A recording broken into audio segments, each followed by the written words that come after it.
Hey, it's your boy J Hardcore Boxing News back at you with what's happening in the world of boxing today. Good morning, good morning, good morning, good morning, good morning. Man, I'm feeling so good, blessed, divine, man. Yes, indeedy.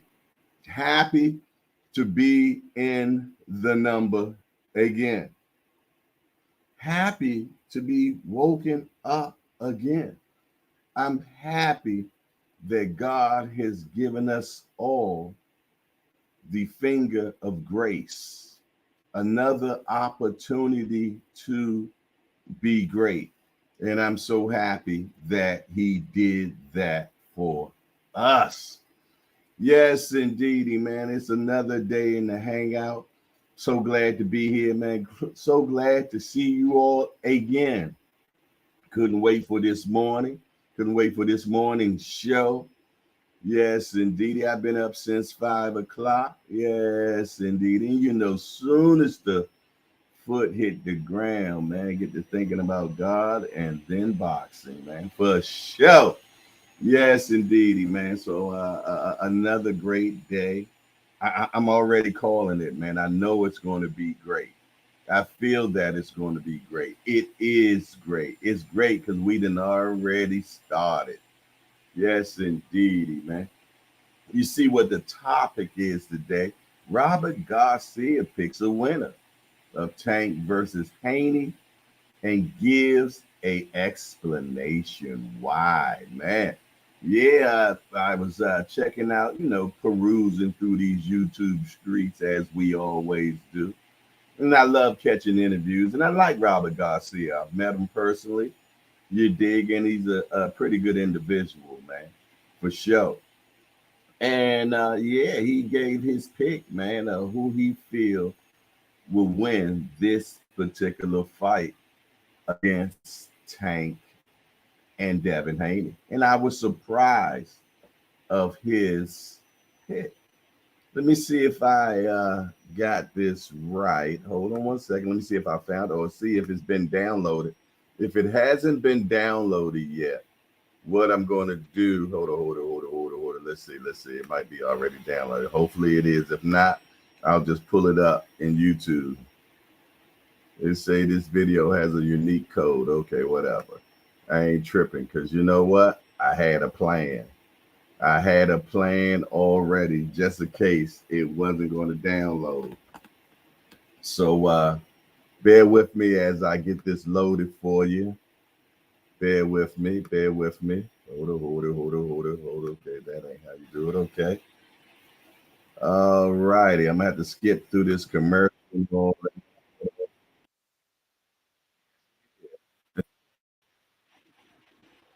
All right. Let's see. Let's see. Is it about right here? Hold on. Hold it. Bear with me. Bear with me.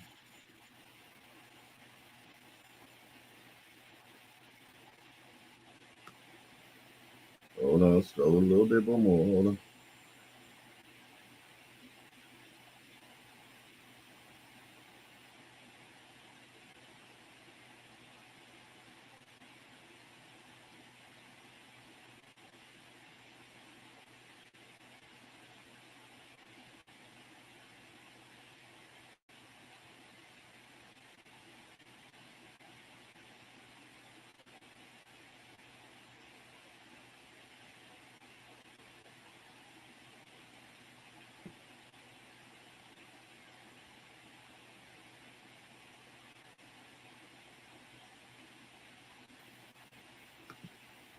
Hold on, y'all. I got this wrong. Let me get this right. Let me get this right. Okay, hold on. Let me get this correct. Let me get this correct. Hold on one second. I need to do something different, so I'm sharing the screen. Bear with me. I'm getting it together. I'm getting it together, man. Hold on. There it is. Hold on. Oh. There we go. There we go. All right, so I think we might got this now. Hold on. Let's see. Bear with me. Bear with me. because I think Haney's not gonna make those mistakes. I think Haney's gonna fucking keep Okay, his game plan. hold on. Damn, trying to get this right, man. I done blew it. Hold on, no, it is. Hold on. Crap dabbles, man.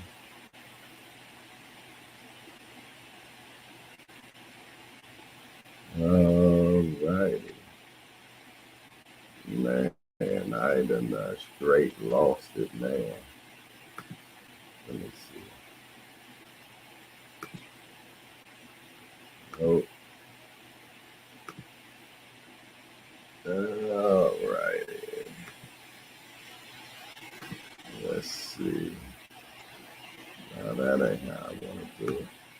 Let's go back to present. We go to share screen. And we go here.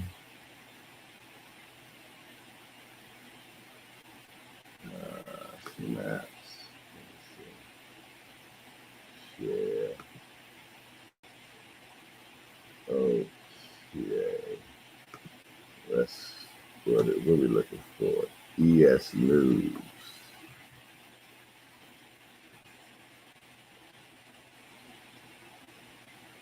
Bear with me, peeps. I'm trying to get it together. Well, I'm going to get it together. I ain't gonna try. I'm gonna get it together.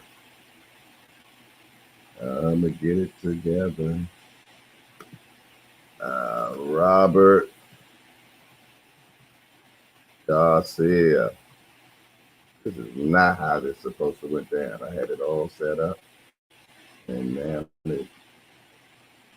All right, let's see here. We got it right there.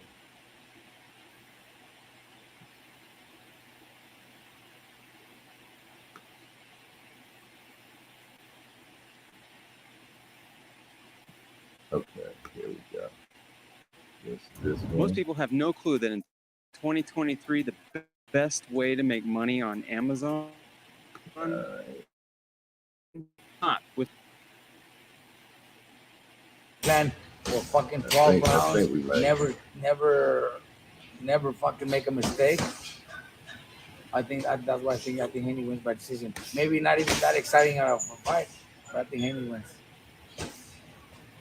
Calvin Ford always tells me we've never seen the best of Tank. Like what people have seen, he gets all these knockouts. You haven't seen him. It's possible. So in the amateurs, Tank was very popular. It is possible. But again, do you think the fight happens this year? No. Why not? It's just different promotions, different things. Business. They're gonna maybe save it for another couple of years to make it just even bigger. Haney needs a couple other wins, maybe 1 or 2 more wins before it gets even bigger. Okay. Obviously, Tank's the biggest pay-per-view superstar in boxing. Fair to say? Fuck,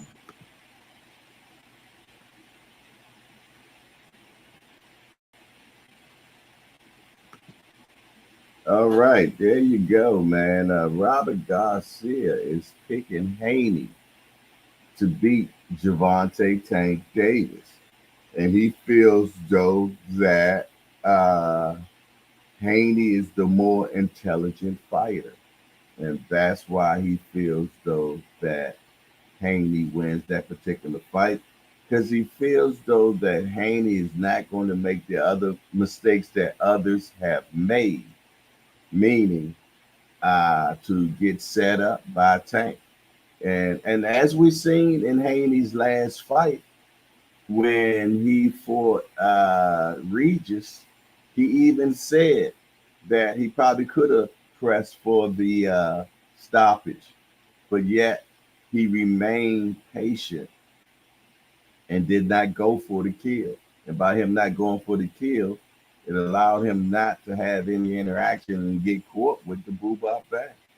What do y'all think about that, man? You know, you got a elite world-class trainer saying that Haney's going to beat Gervonta Tank Davis. But it is what it is, man. Everybody has an opinion. You know what we say about opinions. For show. But I tell you what, before we go to even further, man, I got to get to the community, man. I got to get to the community. First person is in the community was a new person. Biz0128. He said, I think he's picking Tank. Well, you were wrong, Biz0128. But we do want to welcome you to Hardcore's Hangout. So we're just a bunch of hardcore degenerates that get together and talk about this beautiful sport we love called boxing. And there's only one rule around here: no hitting below the belt. That means we don't talk about nobody's mama up in here. Other than that, everything else is fair game. We want to welcome Biz0128 to Hardcore's Hangout. Next, we got Mike Rhyme, who's always on time, is in the building. What's up, Mike? He said, good morning to the good peoples, for sure. Then we got very own D1 Boxing Brief, hashtag JBT in the building. He said, good morning, Jay, and the Hangout. It don't matter who Robert Garcia picks. My question is Ryan going to go through Devin Haney and his Floyd going to help him? Good question. I think we're going to get that fight.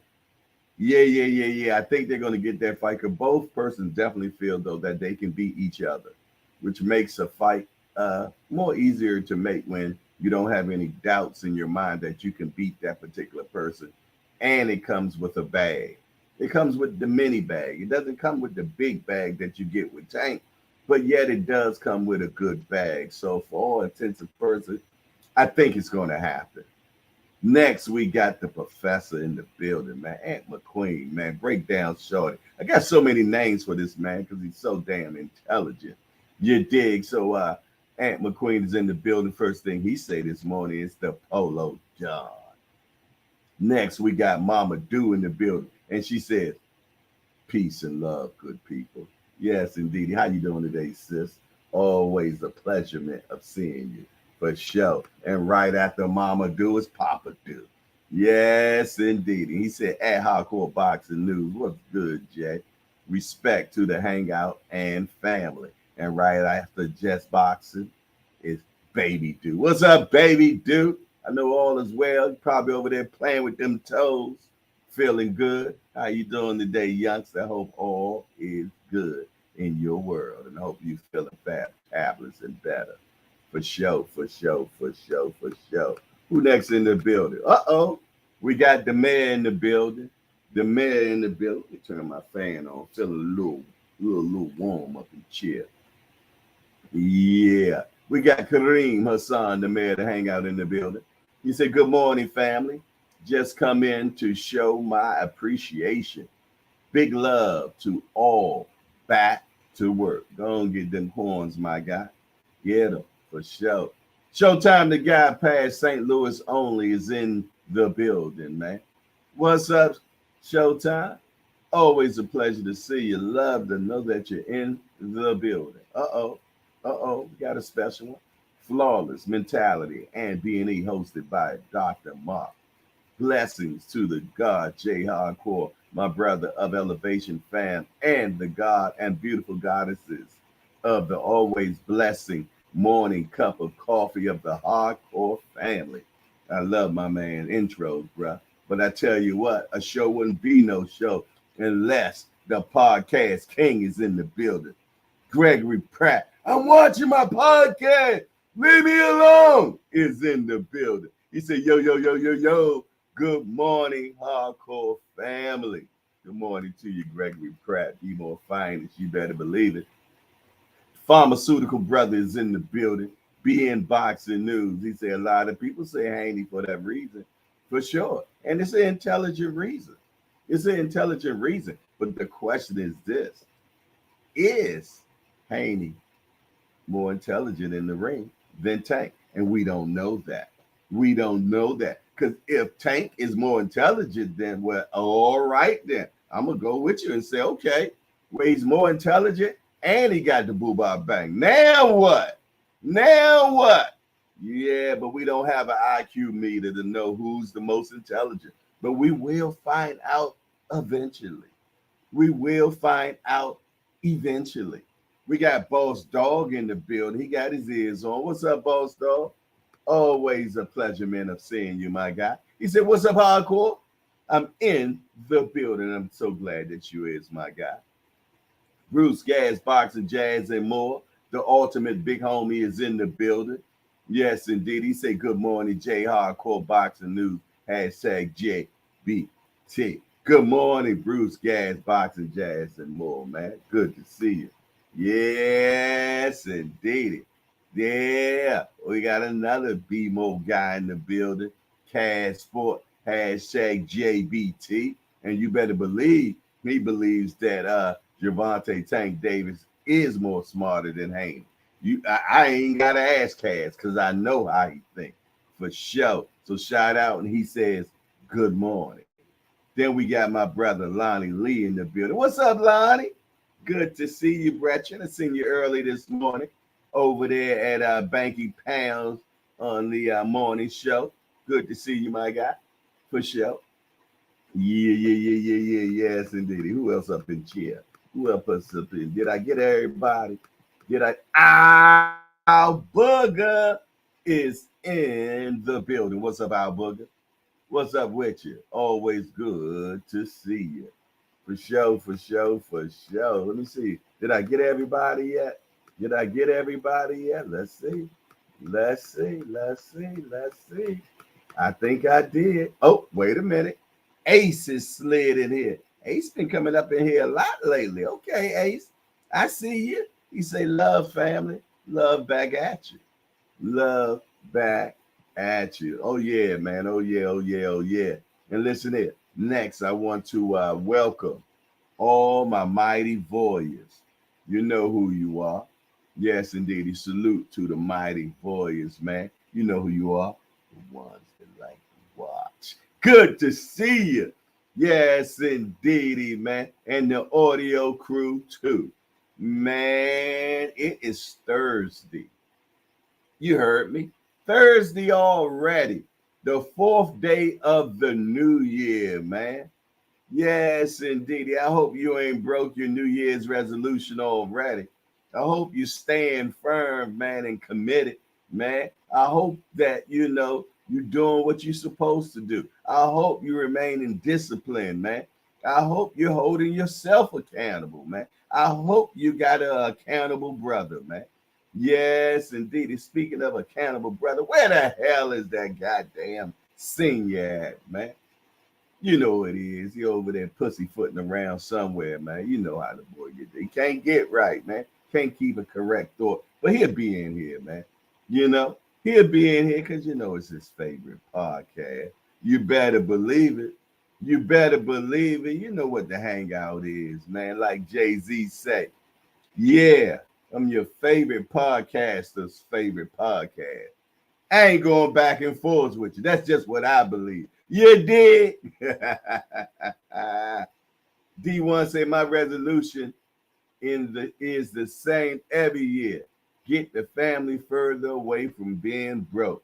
Amen. And a boom shagalagger with that. I'm with you on that one, my brethren. For sure. But I tell you what, you know how we get down in the morning. Cups up, baby.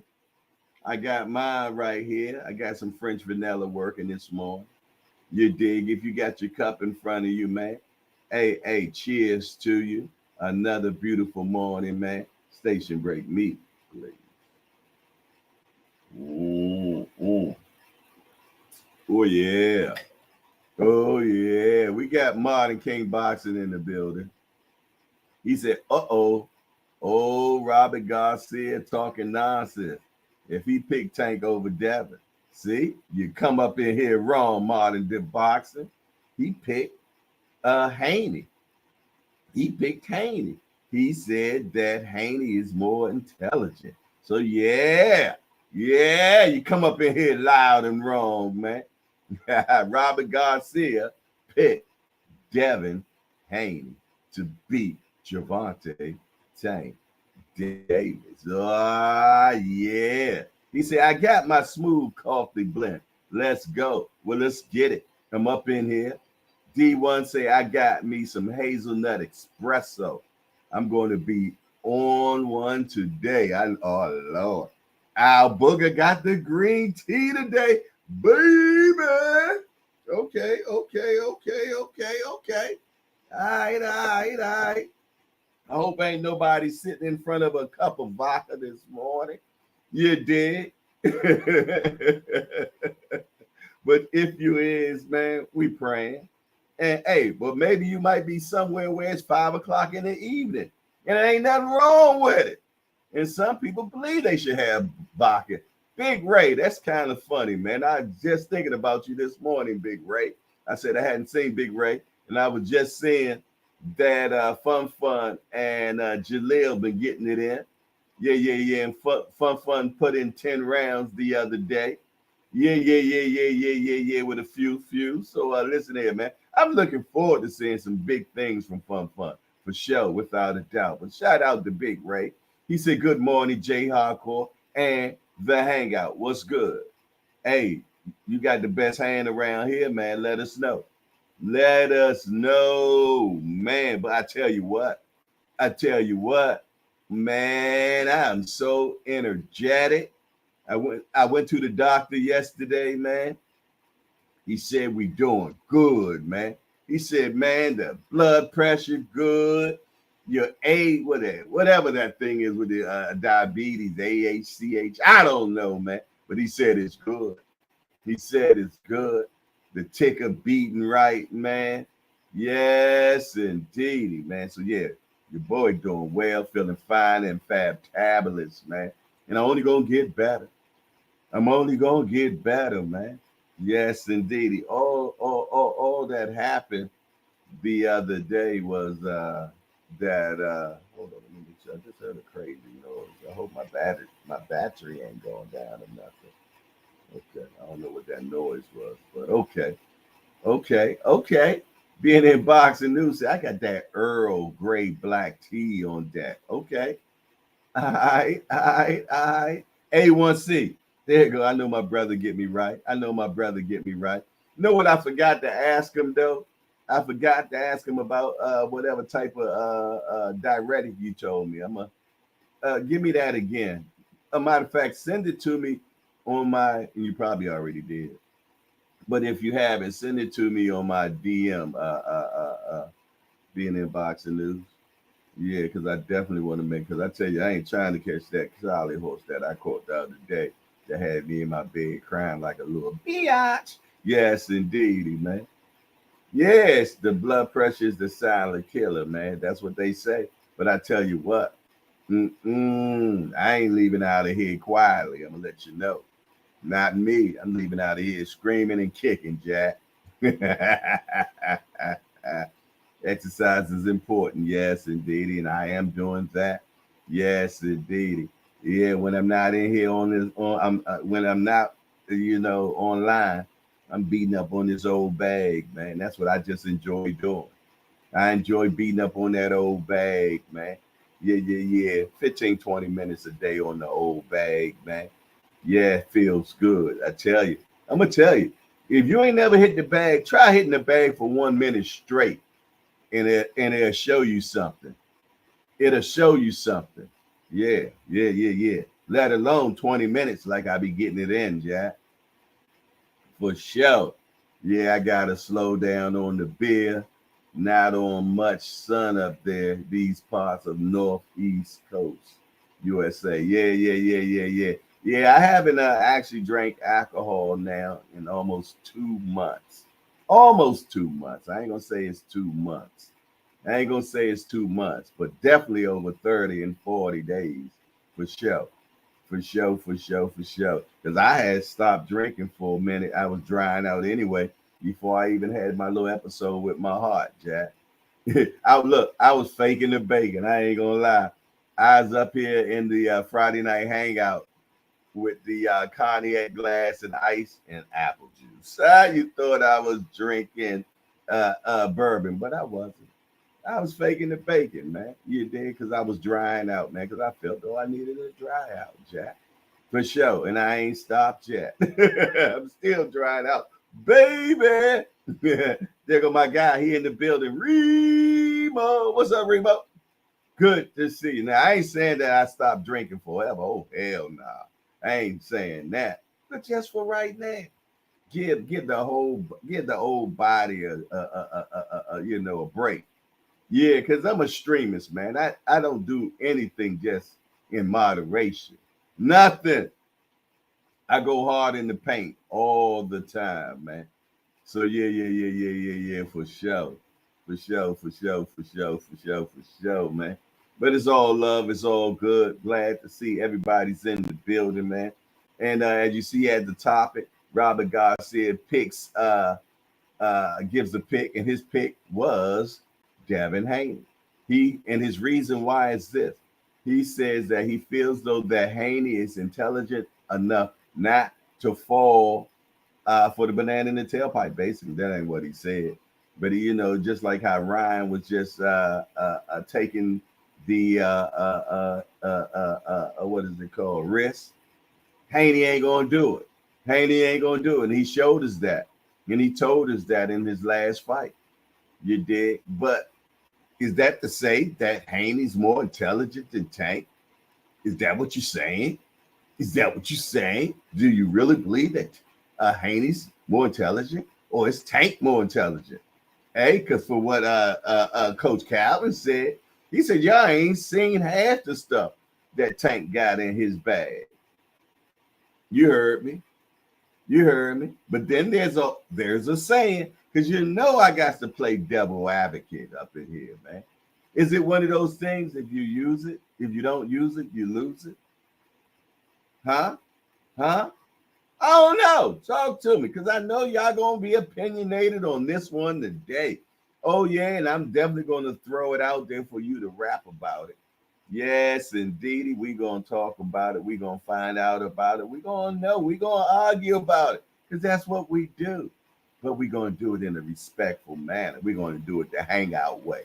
We're going to do it the hangout way, man, for sure. Ain't that right, fellas? D1, B3, Modern King Boxing, and whoever else that come up in here today, man. Yeah, for sure, man. I ain't going back and forth with none of y'all. Hey, I got something I want to play for y'all as well, man. Trying to think. Let me see. This is pretty interesting, man. It came from Mill City Boxing. Hold on. Let me see. I emailed it to myself. Let me see if I can pull it and download it real quick. Where is it at? There it is right there. Click the Dizzo, hit the download. Yeah, things look like they moving a little slowly. If not, I just played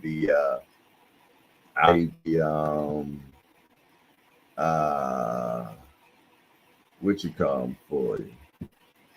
It looks like it's going to download quickly. Why it's doing that?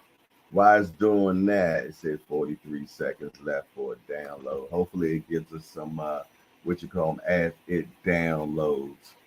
But yeah, I got something else I want to play that also pertains to Gervonta Tank Davis and Devin Haney.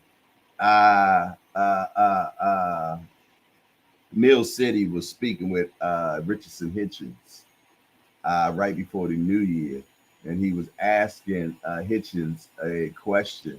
Richardson Hitchens is very close with Gervonta Tank Davis, you dig? And he says they have these conversations, man, in reference about Shakur or Devin Haney and things of that nature. And he said something that was very, very, very interesting. Now, keep in mind, Richard Hitchens said it, and he said Tank said it. So this is by third party. But let me see. Has it downloaded yet? Let's see. I'll tell you what. Let's go to there. Let's go to here. Let's see. Okay, look like that's it right there. I don't know if they're gonna try to charge me to play it or not. Okay. Fight Devin Haney, no rehydration course. And that's what he said to me.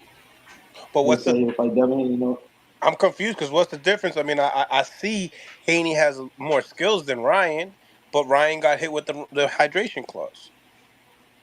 I don't know. Maybe at that time, Tank never seen Ryan in person. Probably thought Ryan was a real big dude. He probably, we don't know. Tank never met Ryan. He probably thought Ryan was a big dude. He probably wanted to make, fight make it at an even playing field. Ryan wasn't a champion at 140 at that time. Ryan was still a 135 pounder. Technically, he was still like ranked everything at 135. So I feel like Tank, when that fight of him and Ryan fighting, the idea for Tank was always good to be at 135. I feel like now Devin is vocal about it. Tank is realizing like this fight it has to be at 140 if I want to. Hey, you heard that, man. It happened. So he was speaking real quick in the beginning, but he said Tank said that he would fight Devin Haney at 140 without a rehydration clause. Now, keep in mind, this is Hitchens saying that, and he said Tank said that to him that he will fight Devin without a rehydration clause. But there you have it, man. It's up to you what y'all think, man. But my job is just to bring it to you, man. It's up to you how you hash it out or believe it or not, Jack. But that's what he said, man. He said that Tank said he would go to 140 and fight Devin without a rehydration clause. I'm surprised that didn't get a lot of spin that I thought it would. I mean, it got some spin, but you would have thought everybody would have been talking about that. You did, because everybody thinking Tank says he wants a rehydration, but that's everybody else saying. He said he spoke with Tank, and Tank said he would go to 140 and fight Devin without a rehydration clause. Now, I'm going to tell you the reason why I think he will. The reason why I think he will, because Devin ain't got no pop. He ain't got no worries about it. He ain't got to worry about somebody that has a devastating punch and got excessive weight behind that punch. He don't have to worry about that. So maybe that's his logic right there, why he will fight Devin Haney at 140 without a rehydration clause. And he asked him, well, why did Ryan get the rehydration? Because Ryan got the boo-bop bang. Ryan does have the boo-bop bang. So putting that extra weight behind that boo-bop bang could be detrimental. That's all I'm saying. Ain't that right, D, for the win? All I know is I want to see a fight. But y'all heard what Robert Garcia said. Robert Garcia said he don't think we get that fight this year. He don't believe we get that fight this year. He said he don't think it happened to 1 or 2 years from now. And I said the same thing the other day. The reason why I said it is because history repeats itself. It took us 5 years to see Mayweather Pacquiao. It took us 5 years to see Spence Crawford. And I hope it don't take us 5 years to see Tank versus Devin. But hey, if the money don't match up to what both fighters want, hey, it might have to take 5 years for Devin profile to equal up to the type of money that he gonna think he deserves. It is what it is. If I'm getting hit by Tank, I want to get as much money as possible. As possible. Yeah. I want as much as possible. You better believe it. If I got to take a punch from Tank, you better believe it. And I weigh 100 pounds more than Tank. At least on weigh-in day, I weigh 100 more pounds than him. He weighs 135. I weigh 230. So that's damn near 100 pounds, man. For sure. And I still don't want to get punched by the kid at all. Cash Sports say in 5 years, there will be a super middleweight. Great point. Great point. Maybe we never get to fight because maybe he'll eat through a few different weight classes, man. We don't know. We don't know what's in store for us, man. We have no clue. Gregory Pratt said, I can see Tank saying that because of his mentality. But why even give him the leverage when you don't need the fight? Dev needs Tank. Period. Ooh. Y'all hear Gregory? Y'all hear Gregory Pratt? You heard what he said. Tank don't need Dev. Huh? What y'all got to say about that? Talk to me quick before I forget. What's the rebuttal for it? I know there's some rebuttals. Where Martin King at, man? B3, you in here. I know goddamn well you're watching right now, B3. I know you is. Give me the rebuttals. I want to hear them. Talk to me quick before I forget. Oh, I'm for the bull crap today, y'all. Oh, yeah, I'm going to stir the pot. I'm going to stir the pot. The numbers are increasing in the hangout as we speak, as the plot thickens. You heard me. I want to hear from my mighty voyeurs. You know who you are. Those other channelments that are in the building watching right now. Tell me how you feel about it, man. Yes, sir. Yes, it looked like soon as I said 2 dropped off. They like, man, he see me? Did he just see me? But I tell you what, before you run out the building, smash that appreciation button, if you will. If it's 26 people in here right now, I need to see 30 appreciations because I know 4 others done already left. And I hope they smashed before they left, man. Aunt McQueen said, raises his hand. I'm a mighty warrior. We seen you in the building earlier. Ashley Corner. What's up, baby girl? Good to see you. Yes, indeed. If y'all haven't signed up with Ashley Corner, man, slide on over there. Hit that X right now, man, before you forget. And join the channel. She said, what Robert Garcia say, Jay? He said that Devin Haney will win the fight by decision against Tank. He said because he feels though that he's not going to commit himself to get knocked out. You dig? And which is a great point, great valid point. He also said, Ashley, that he don't think the fight happens this year. Yeah, he feels though that it still needs some marination. He said Devin needs 2 more fights to build up that profile. I agree with him. I don't think we get it, but I hope we do. But we'll see. It is what it is. Yeah, it's growing up in here. 27 people in the building now. Smash the appreciation button, man. What do y'all think? Who believes that Devin Haney is the more intelligent fighter between him and Tank? Talk to me quick before I forget. If you believe that Devin Haney is more intelligent than Gervonta Tank Davis in the ring, hey, give me a thumbs up. If you think that he's not, give me a thumbs down. I need to know where you stand. Let me know what you think, man. Talk to me quick before I forget. You know this old boy will forget shit. Stuff. Ashley say Tank has more boxing IQ.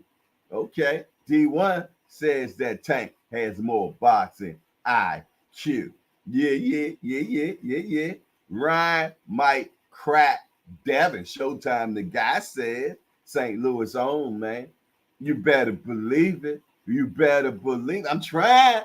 Hey, I'm feeling good this morning, man. You know why I'm feeling so fine? Fabulous, Fab Tablet, because I'm in the hangout. I'm in the hangout, man. The best morning show in podcast, man. You heard me say it.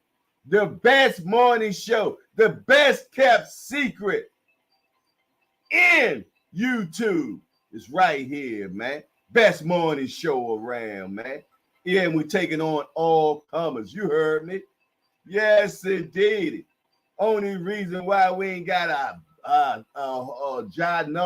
number of people in here because we are the best kept secret. They don't want you to know. Even the hangout don't really want a whole bunch of people in here because they want to keep it to themselves. They want to keep it to themselves. They don't want a whole bunch of people up in here, man. I can dig it. I can dig it, but we must grow. We must grow. We gotta grow. And we must share. We must share what we have. That's the only way we keep it, man. I know. It's nice and quaint. And y'all better enjoy it. Because I'm gonna tell you, they coming. They on their way. They on their way. Hey, we ain't did a year yet. We ain't did a year yet. And I know we've been getting some crazy numbers right now, man. I know we've been getting, well, we up to almost 17,000 subscribers. But that don't mean shit to me, man, to be honest, man, because I know where it come from. It come from shorts, man. Yeah. It comes from shorts going viral and things of that nature. You dig? So it is what it is, man. It looks cute and all that other stuff, man. But I know where it come from. You know what I mean? I don't toot the horn about it. You dig? I'm happy that we got the numbers, but I want to see it in here. I want to see it in here. Because I'm gonna tell you, once people get in here, man, it's like a mouse trap. They check in, but they don't check out, Jack. Yes, indeed. We got a lot of talk going on in here. Being in Boxing News say we don't really know yet. Can't really gauge if Tank has more dog in him. In Devin has a real high IQ though. Look at old being in Boxing News trying to be the person of reason. Anthony Corner said, how would Tank career look if he was 5'10 with a 71-inch reach like Devin? Lord have mercy. Ooh-wee. That's scary. That's scary. D1 said, oh my God, Ashley. He would have been at middleweight already, beating people up. We know that's much for sure. Showtime, the guy said, man, share that podcast, man. Share the podcast. You heard me, like Jay-Z said, your favorite podcast, man. And I ain't going back and forth with you. I'm on my bull shenanigans this morning, man. I am. Let's get it. William Old School in the building, New Orleans Zone said, salute, Jay. I've been here listening the whole time. Nothing but nonsense from Robert. In fact, his picks are all wrong most of the time. You know, Old School ain't gonna go for it, man. Yes, indeed. You know, he stayed in a fit of rage. Oh, my goodness, man. Oh, my goodness. Being in Boxing News say, I'm not going to make the same mistake that I made the past July 2023. I'm going to have to wait and see. Okay. What was that mistake, if you will? Enlighten us, my brethren. Remo said, I'll play devil's advocate today. Tank should be talking the names of the board. We want to calm all this IQ talk down. Okay. The Raging Cajun. Okay, I like that. William Old School. The Raging Cajun. Okay. Good nickname. For sure. I'm going to boost it. Ashley says he would be called a cheat code before Boots got the name. The fight would be 5'10 Tank versus Boots, Bud, EJ. But right now, Devin fans don't want to think about Devin versus Boots. Oh, Lord. You're talking blasphemy now. Ashley. Woo-wee. Devin versus Boots. Clutching my pearls. Ever hear that? Oh, Lord forbid. Why you want little old Devin to fight Boots? Little old Devin. Man, old Devin looked like he about to stop for the 49ers, man. And I ain't going back and forth with none of y'all. What Martin King say? He said Abdul, why he has to fight Madra at least, and that is Shakur in 2024. Matra at least, and that is Shakur in 2024. You ain't getting Tank and Shakur in 2024. Oh no. Oh no. Shakur pushed that fight way back. Shakur pushed that fight way back. It ain't happening right now, man. I'm just going to tell you what it is and what it shall be and what it ain't. But I tell you who is. Cousin Tommy in the building, if you will. Some of y'all might know him as Tampa Tommy. He's in the building. Yes, indeed. My man that went down Florida, man, down Tampa. Woo-wee. And done set it on fire, man. Yes, indeed. The boy's staying busy, and I like what he got going on. And if you want to get a workout, I know I'm talking about all y'all New Year's people that want to get in shape, that made the resolution that you're going to get rid of that keg and replace it with a six-pack. Man, holla at my man Tappy Tommy. Tommy Fitness, man. If you're really trying to get it right and tight, like my man Ant McQueen did before the New Year's. You heard me. You heard me. Get down with Tampa Tommy. Tommy Fitness. Cousin Tommy, if you will. And I guarantee you, he'll get rid of that keg and replace it with a six-pack. And I ain't going back and forth with none of y'all, man.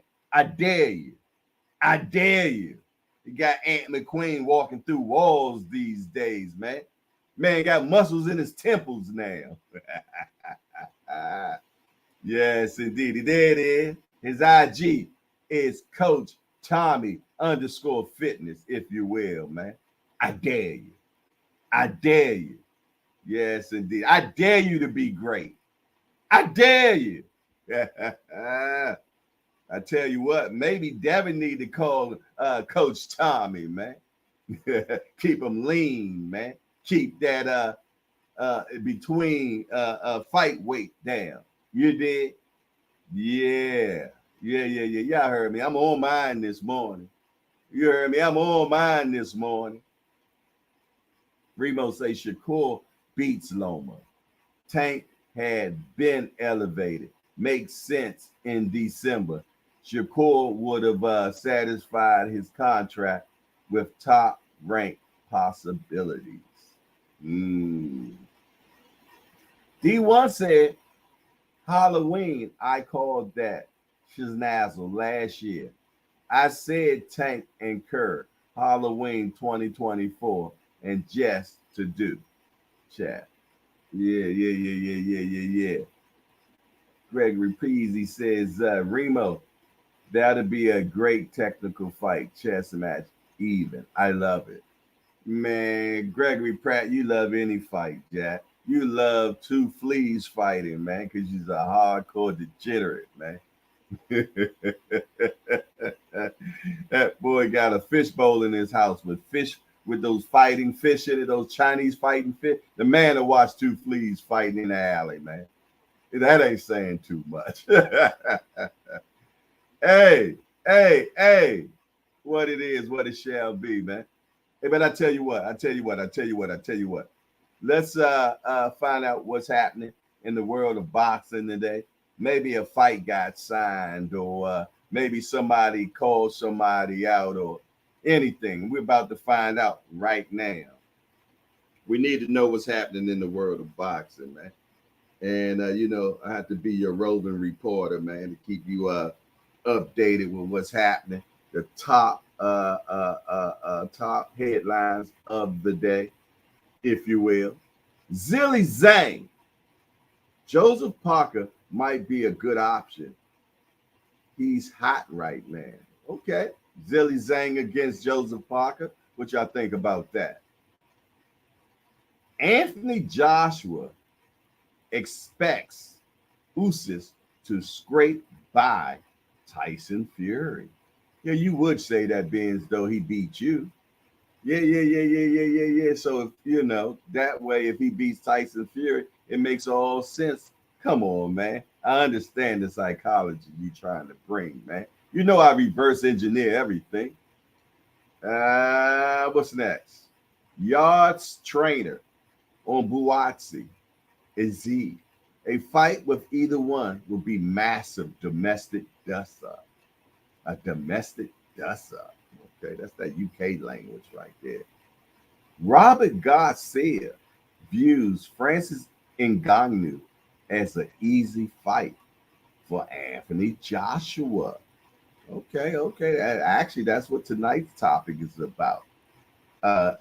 Anthony Joshua versus Ngannou, man, because Eddie Hearn says that that fight is on the dust up. Eddie Hearn's on Berlanga, taking on Padre McCoy. He needs a statement, without biting somebody. Okay, there go my guy from Philadelphia, Christian Cartu versus Arden Dial, set for January 12th at Live Casino and Hotel Philadelphia.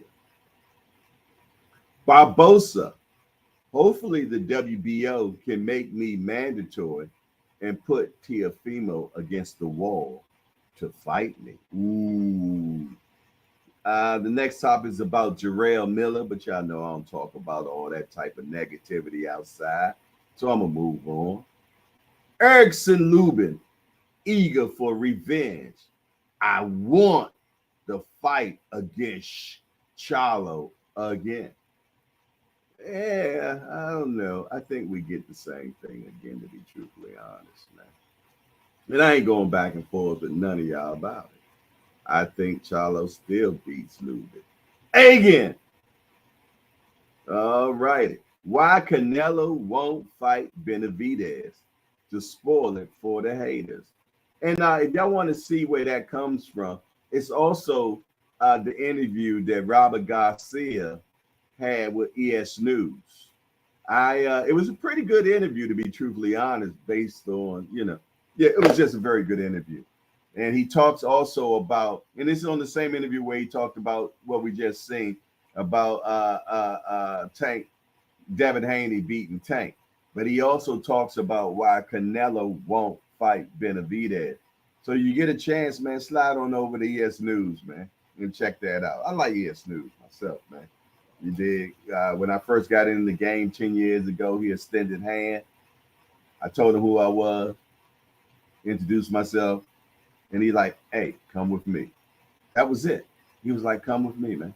And took me all over Vegas, man, and introduced me and went into all the rooms that I wouldn't have been able to get into before. You did. And I'm gonna tell you, the boy walks fast, man. I never walked with anybody that walked that damn fast. ES News walks fast. So shout out to ES News for sure, man. Without a doubt, man. He was one of the first people to extend his hand to me when I first got into this media game 10 years ago. Amen. And a boom shakalaka to that. All right, next. What else? Who would you like Anthony Joshua to fight next? Put it in the chat. How about that? There's something else about Jarrell Miller. I'm not getting into that. By now, you all know what happened.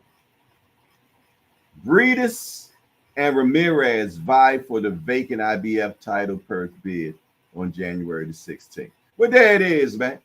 That's what's happening in the world of boxing today. Hey, look who done dragged. Look what the cat done dragged in. Yes, indeed. Mr. International All Access Senior Cobb has finally entered into the building. Get that coal out your eyes, boy. Did you eat your breakfast first, man? Good to see you, youngster. Senior is in the building, y'all. Yeah. He said, sorry, I got caught up in Cat Williams, Shannon Sharp interview. I've been hearing everybody talking about that. I'm definitely going to have to watch that when I get out of here. When I was on Banky's show this morning, man, Banky was talking about it. Everybody, they said Cat Williams, man, cut no corners. So I'm definitely going to make sure. Okay, Al Booker said the interview was fire. Yeah. I'm definitely gonna. Yeah, I'm gonna put it on the big screen, light me a fire, and watch it once I get out of here for sure. Oh, matter of fact, I gotta get some more wood. I ain't got no wood, man. Gotta get me some more wood. Yeah, y'all know me. I'm like a pyromaniac, man. I love starting fires, man. In my fireplace, though, y'all. Without a doubt, man.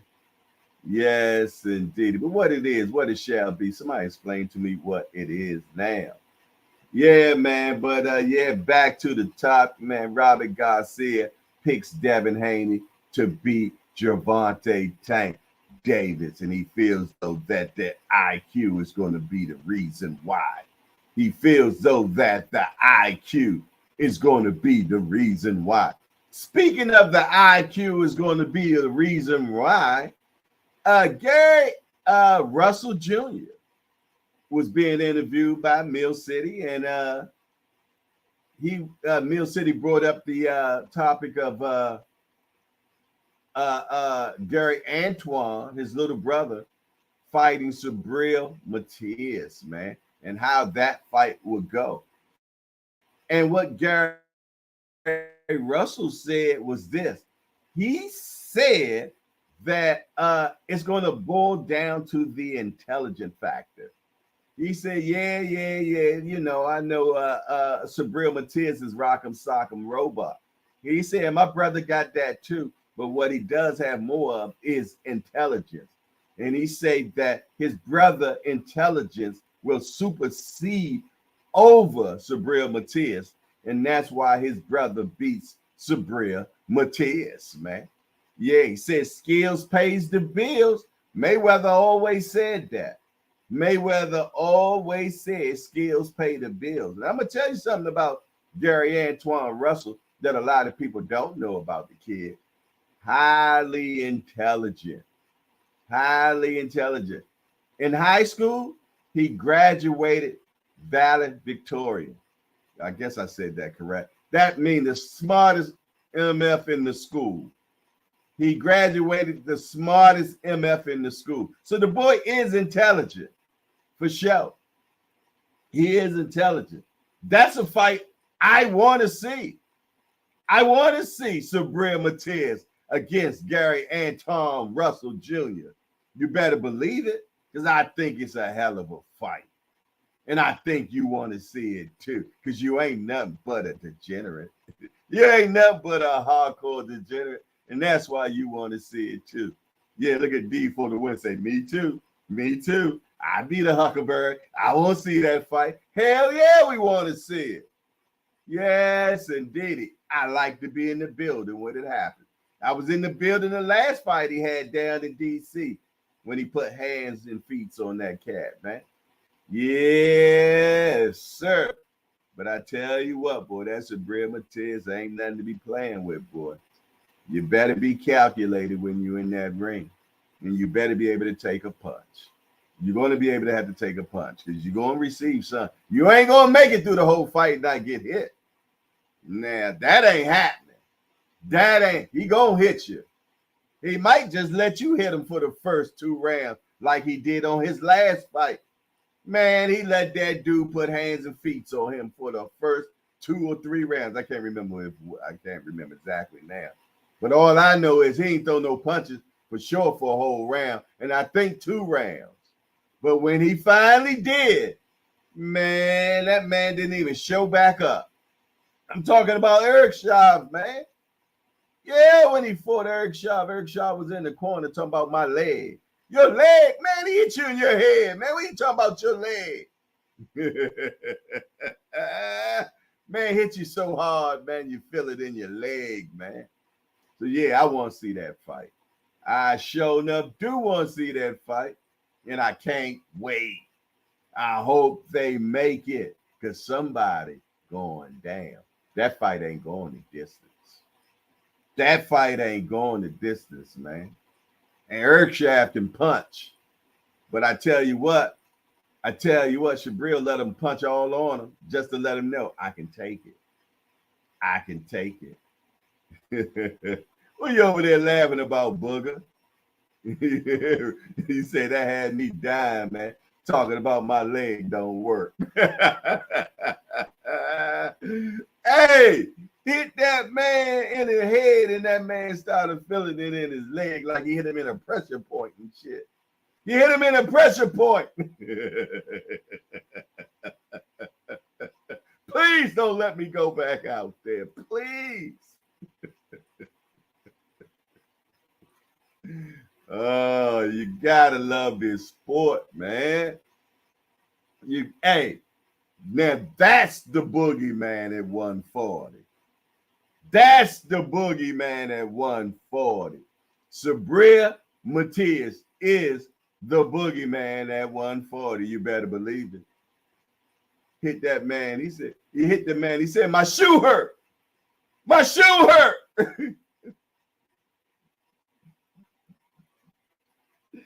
Hit that man so hard, man, the man's shoe started paining him. Station break me, man. I'm being goofy right now, but I ain't never seen somebody get hit damn hard to the shoe started paining them, man. Get me the hell out of here.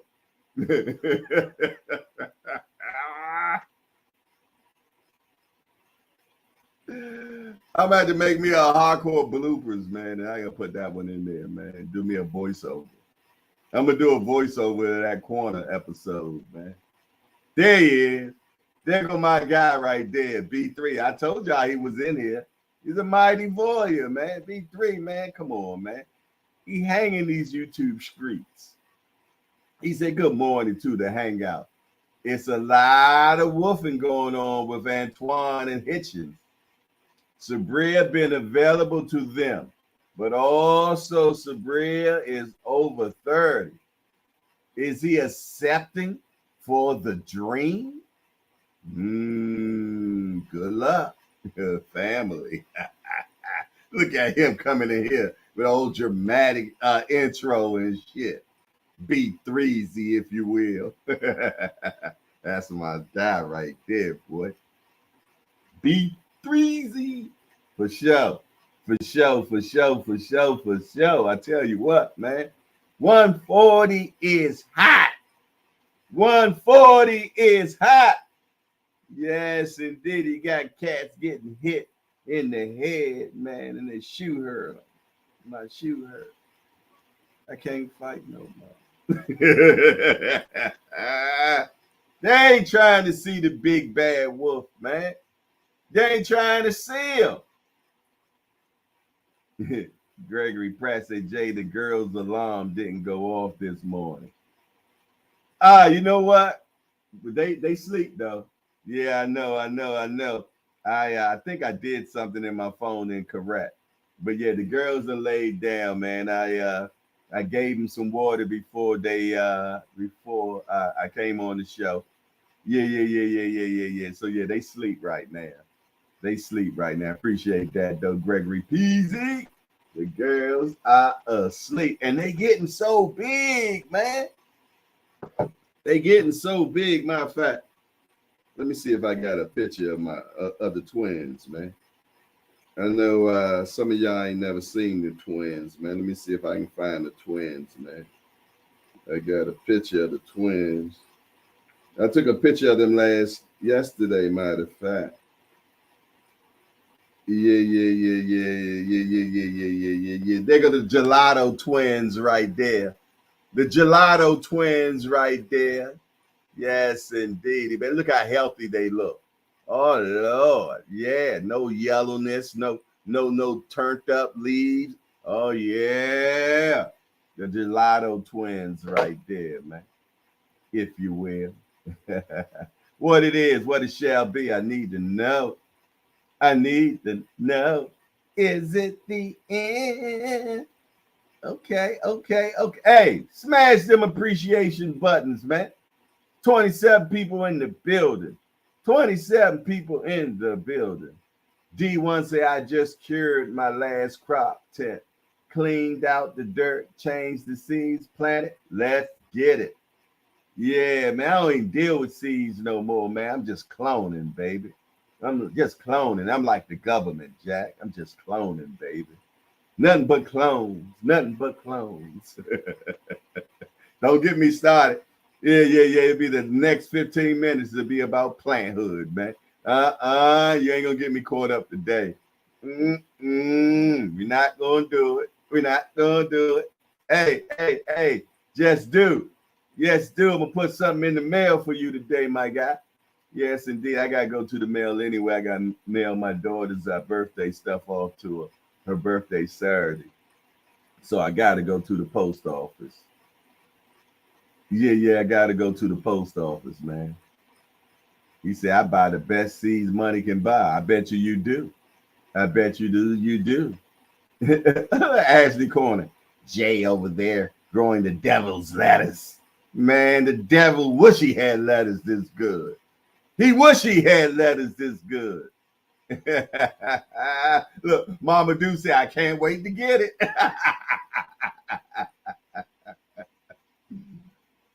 B3 to say, Jay, I'm late. What did the people have to say about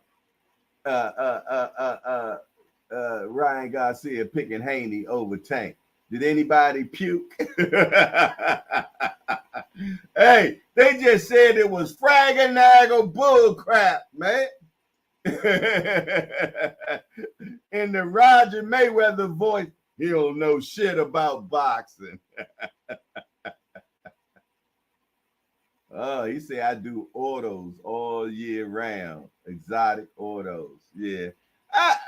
Autos be giving you some good stuff. I just don't like autos, man, because autos just don't give you no big enough plant. I want the big old plant. And autos are easier to grow as well. They're way easier to grow. They damn near indestructible. You dig, but they just don't give you that big old plant. I like them big old girls, man. Yes, indeed, man. I like them big old girls. They get so big, you gotta bend them over, man. Hey, yeah, don't let y'all take that wrong, man. But that's just plant talk right now, man. I like to bend them big old girls over, man. You dig in? Yeah, that's just plant talk. I don't want to hear none of y'all talking about Jay over here talking explicit. No, I'm not. Just a little plant talk. Just a little plant talk. Oh, man.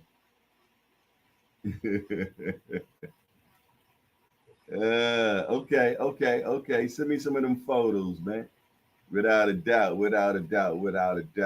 Other than that, man, yeah, man, I tell you, but we gonna get some great old boxing this year, man. I truly believe it. Now I know why B3 goes so hard for Devin. Got to keep that Bill Haney money flowing to buy them seeds. What are you talking about, senior? B3 ain't said nothing about seeds, bro. That was D1 talking, man. What the hell are you talking about? Can't get right, man. Yeah, I tell you, boy. And stay out of grown folks' conversation. Loud and wrong and shit, man. B3 to say, Al Booger. I'm sure they were. When I saw it, I thought the hangout first. Ain't nothing like being in the hangout. You never know what the conversation might end up at. You never know what the conversation might end up at, man. We might be talking about boxing. We might be talking about food. We might be talking about can't get right. We might be talking about plants. You never know. You never know, because that's what makes it the hangout, man. It ain't no rules but one. Don't talk about nobody's mama. You dig? My bad, B3. I was just listening, a little friendly fire just on making sure they still shoot. Whatever, man. Yeah, it just can't get right. Yeah, can't get right, man. The only thing I don't like about autos, you cannot make no mistakes. Yeah, but one thing about autos, they're very resilient, though. They're very resilient. But that's why I like growing in cocoa core. Because whatever done happen, you can change it in 24 hours. Whatever problem that your plant has had, doesn't happen with your plant, you can change it in 24 hours, opposed to what you could do with soil. Yeah. You can change it in 24 hours, and I likes that, man. He said the smaller the plant, the bigger the buds.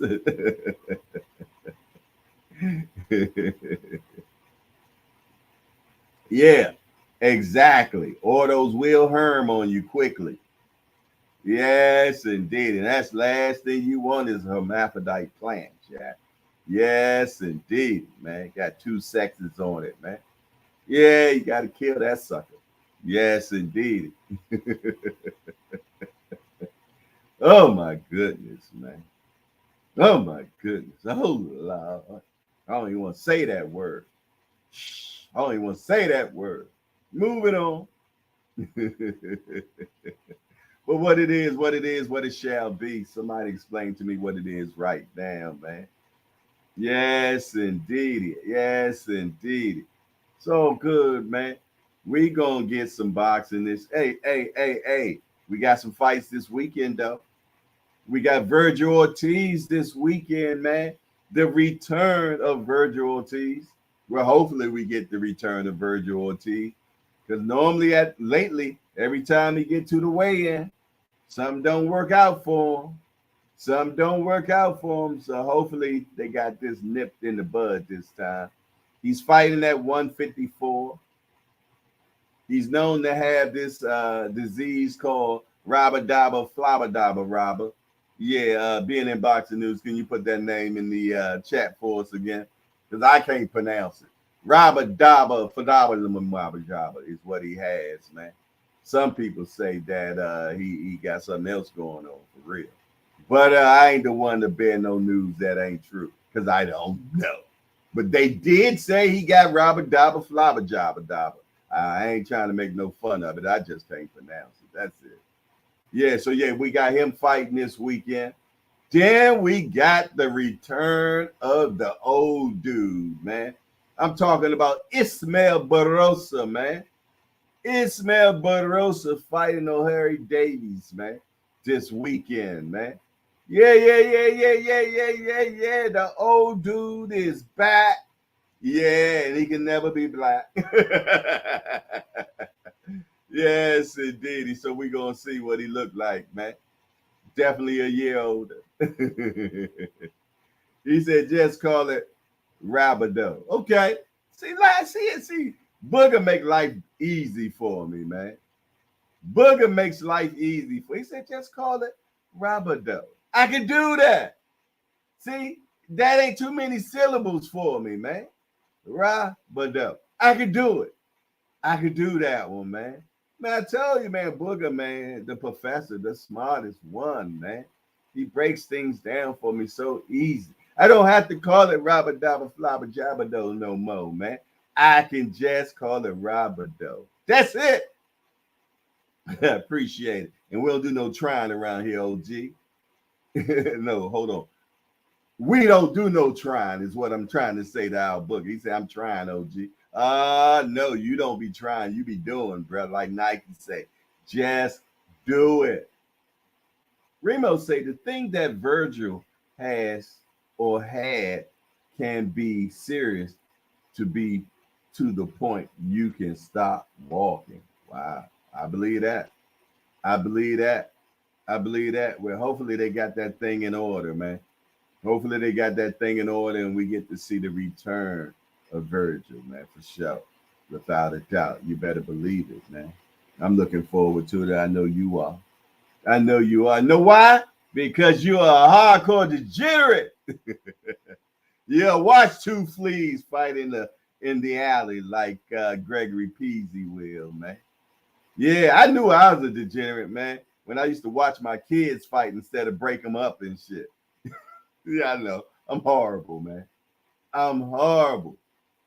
Yes, indeed. Then we got to the point, my wife and I, man, when my boys were real young, man, we used to make them box in the living room. We move all the furniture back. My wife would handle one corner, and I handled the other corner, man. Yeah. And there's a 3-year age difference, but the little brother was always bigger than the bigger brother, so it worked out fine. You did, But then we finally had to stop pitting them against each other because the older brother, which was the little brother, like that everybody hates Chris syndrome going on and shit. My son said one day during the fight, he just left in the middle of the fight, man, and started going upstairs. And I said, "Little Jay, where you going?" He said, "I'm going to go get my hammer." And at that point, that's when we stopped having them fight against each other, man. Yeah, because the boy crazy, man. Yeah. He's 6 years old, telling me I'm going to go upstairs and get my hammer. That type of shit that goes on in the hardcore household, man. He say he's going to go get his hammer against his little brother, man, because he was too big for him. I can't make this stuff up, man. Live, true story. Honest to God, true story. The boy said, I said, "Little Jay, where you?" He just stopped in the middle of the fight and left and started walking up the steps. I said, "Where you going?" He said, "I'm going to get my hammer." He said it just so calmly. I never let him live it down, man. Yeah, now he's 28 years old, and he keep a knife wherever he go. Because he's still small, man. Yeah. Jay weighed 130, man. He weighed 130 pounds, man. Teeny dude, man. Teeny dude. D1 said, "I knew I was a degenerate when I made my brother and sister put socks on their hands and duke it out when I was 8. Hey, being in boxing news, he put it in the chat what the disease is right there, man. I'm not even going to try to pronounce it. Yeah. Hold on. Rhabdomyolysis. Maybe that's right.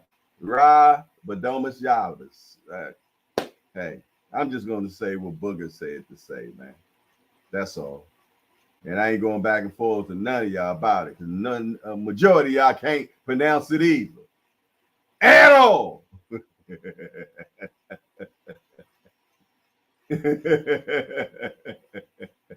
D1 says, "Sounds like a well-raised young man to me." That ain't saying too much coming from you, my brother. Tim Layton said, "I still keep mine even though I'm not allowed to have a pencil on my person. Lord have mercy." Hey, and that's my other son. My youngest son, Daniel, keeps a pencil wherever he goes, a very sharp pencil. Everywhere he goes, he strategically keeps a pencil with him, man. I don't care. He always has a pencil, and he ain't wrote nothing. Yeah, he hasn't written nothing, but he keeps a sharp pencil everywhere he goes. Strategically hidden all over his room, all over the house. You find pencils everywhere hidden. Yeah. Yeah, man. I got a lot to deal with over here in the hardcore household for sure, man. A lot of sadisticness going on up in here, man. Yeah, whatever that word is, D1 said they say it can come on from cutting weight. It is a kidneys problem. Okay. There go my guy right there. Happy New Year's to you, my brother, Super Jamal. Good to see you, my brother. Peace and love for sure. Yes, indeedy, man. Gregory Pratt said, "Yeah, Jay. In Baltimore, we had a lead epidemic.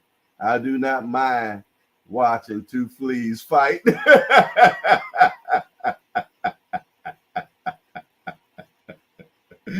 Oh, man. You can't make this stuff up, man. You cannot make this stuff up. I kid you not.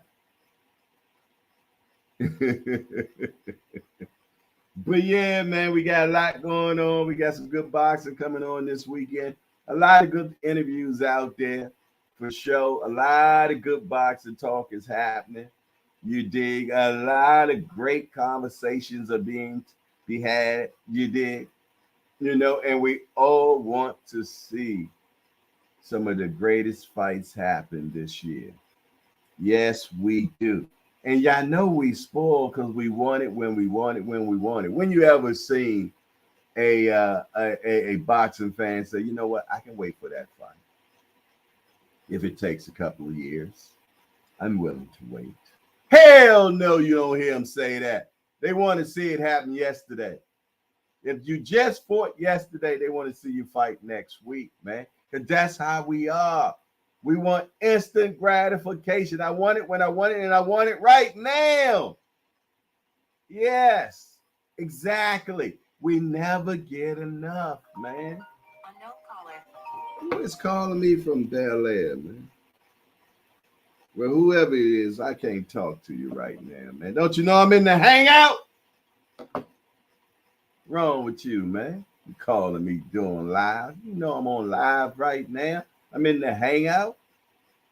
Leave a voicemail. Salute. Price Boy 33 is in the building, y'all. What's up, my guy? What do you got going on? Wim Old School said, hey, me and my friends bet on two cats fighting one night. And you wonder why you end up in the hangout. You wonder why I say you're a bunch of hardcore degenerates. You all were betting on two cats fighting? Really? Degenerate. I rest my case, Your Honor.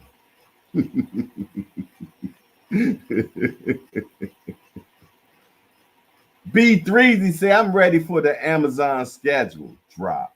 That's going to be fire. You better believe it. There he is, security in the building.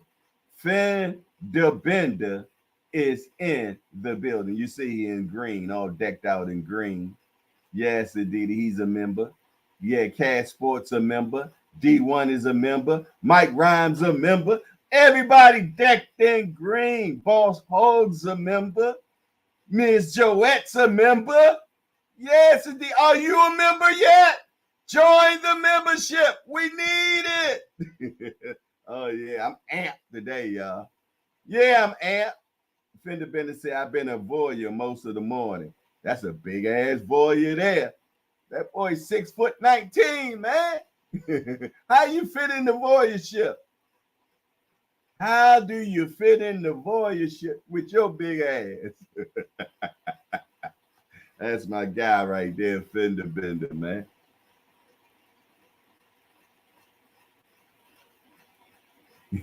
He said, yeah, that's an open shut case. Everybody in here is a boxing degenerate junkie. Damn.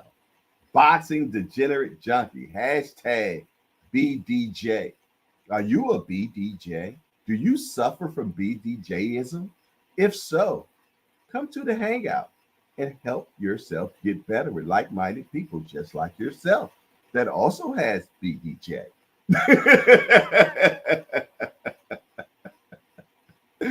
Yeah, for sure, man. But I tell you what, at 2 o'clock, at 2 p.m., Cash Sport hashtag JBT. Yeah. He's going to have some boxing talk for you, man. And it's going to be the life of Madam Butterfly, Layla I. Lee. You remember her? Layla I. Lee? Yeah. She got a special dad named Muhammad Ali, if you didn't know. So yeah. Make sure y'all check that out at 2 p.m. today at Cash Sport hashtag JBT, man. Be there or be square, man. Just don't miss it. You tell them Hardcore sent you. You did? Yes, indeed, man. I used to love me some Layla Ali with her old dark voice self. Her voice be like this. Her voice deeper than mine. But she old pretty little rascal, though. But she got a deep voice, though.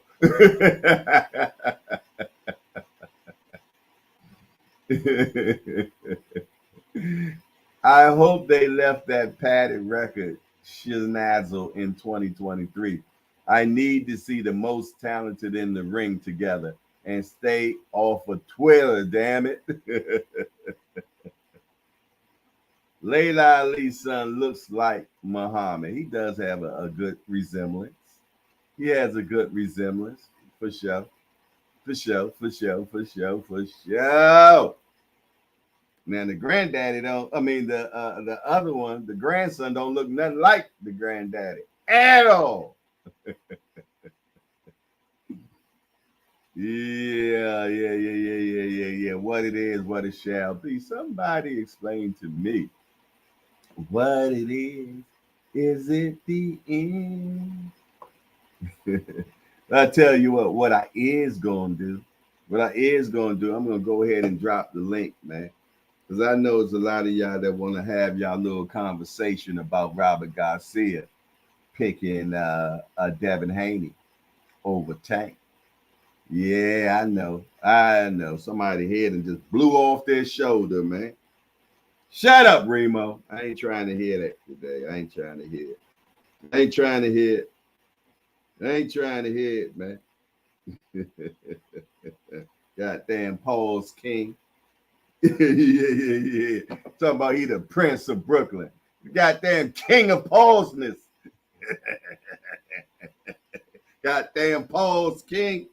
I ain't going back and forth with you either, Remo. Texting me early in the morning talking boxing and shit.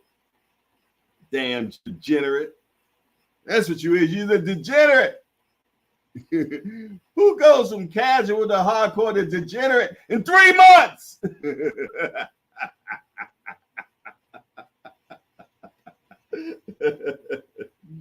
Oh my goodness, man. I'm hyped tonight. Yeah. Order. I'm about to drop the link, man.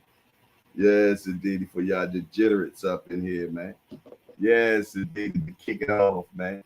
Yeah, I don't know what the hell Ryan Garcia talking about, man.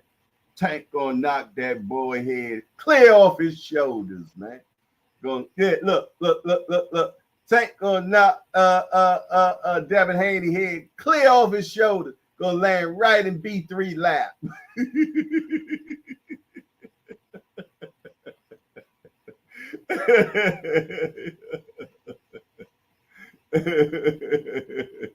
He said, why you ain't talking about making another comeback with a beer belly? D wants a casual to hardcore to degenerate. That sounds like a path of degenerate. For sure, man. The boy took the fast track. Yeah. He took the fast track, man. Oh my goodness. He took a crash track, man. What's wrong with the kid, man? Lord have mercy. What it is, what it shall be. Cat Sports said, I heard he's Ali's daughter. Husband, son, and no recattling TK Ali. That sounds like some BS the Godfather would do. Well, you done just confused me.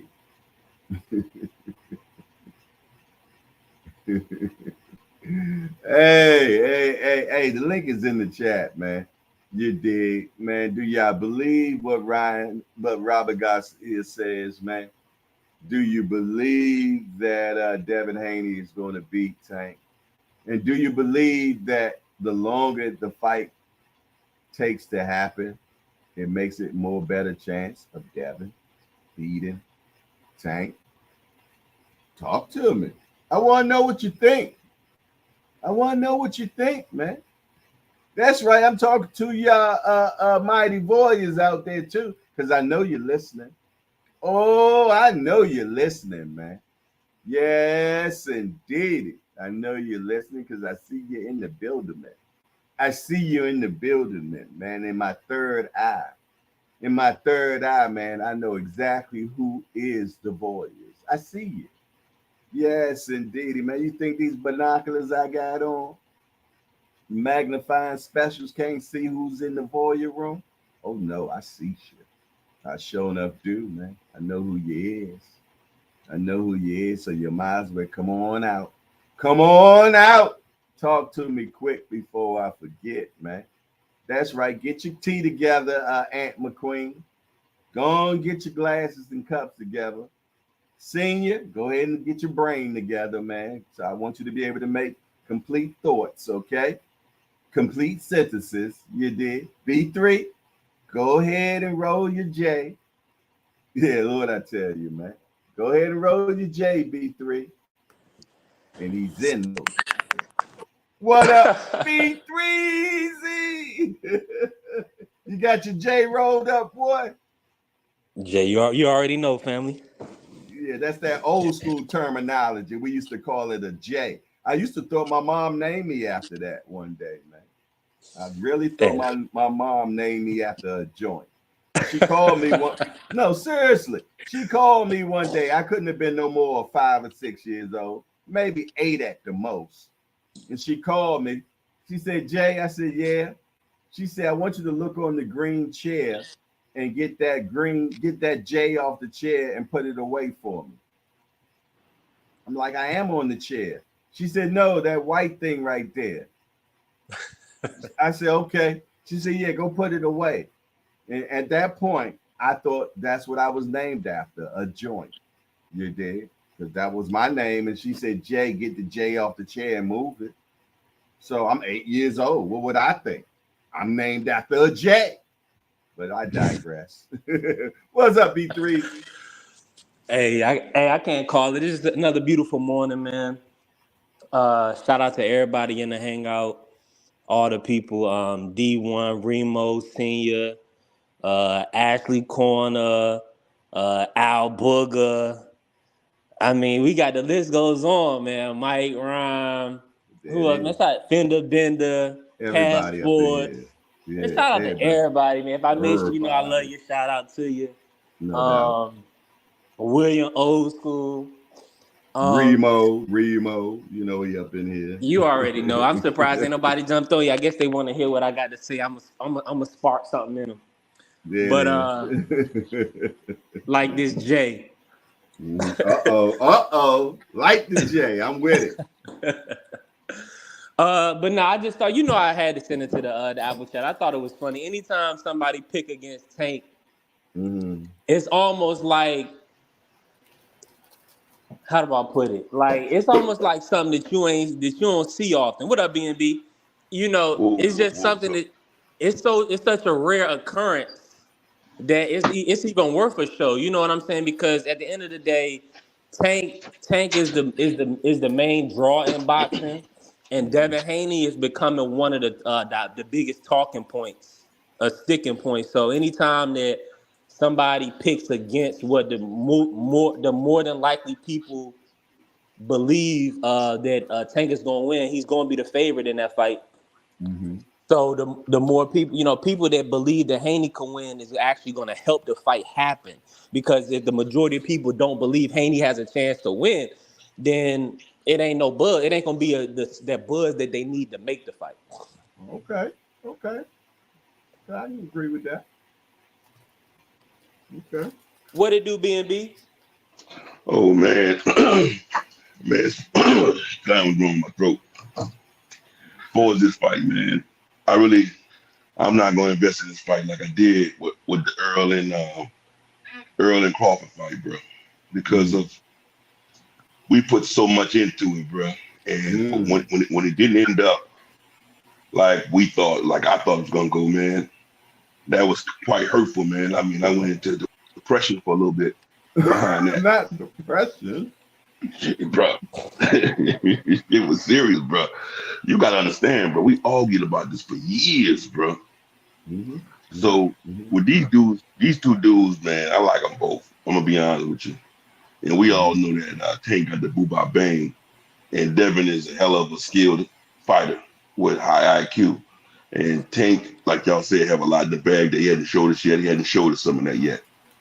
I'm going to just wait. I'm going to just say 50-50 and just wait to see, man. I'm not going to invest in either fighter like that.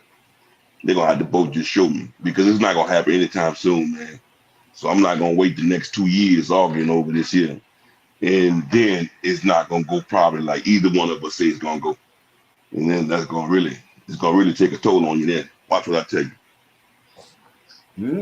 So let me ask you this, B&B, how you see it playing out right now if they were to match up? If you look at most of the fights that Tank had in the past, I'll use something like the Leo Santa Cruz. I think that Leo was beating Tank until Tank caught Leo. So I could see the same thing happening with Devin Haney. I could see Devin Haney beating him, and then until Tank catch him, if Tank catch him, yeah. So let me ask y'all a question then, because if that's true, man, do you feel though that now Tank is just relying too much on his power? You dig, and not really. I want to speak to that. You know, do you think that? Because I'm gonna tell you something. It takes a lot to set up a fighter, man. He ain't just getting knocked out just out of happenstance, man. He's just closing his eyes and throwing a punch. So what do y'all think, man? Man, listen, Tank.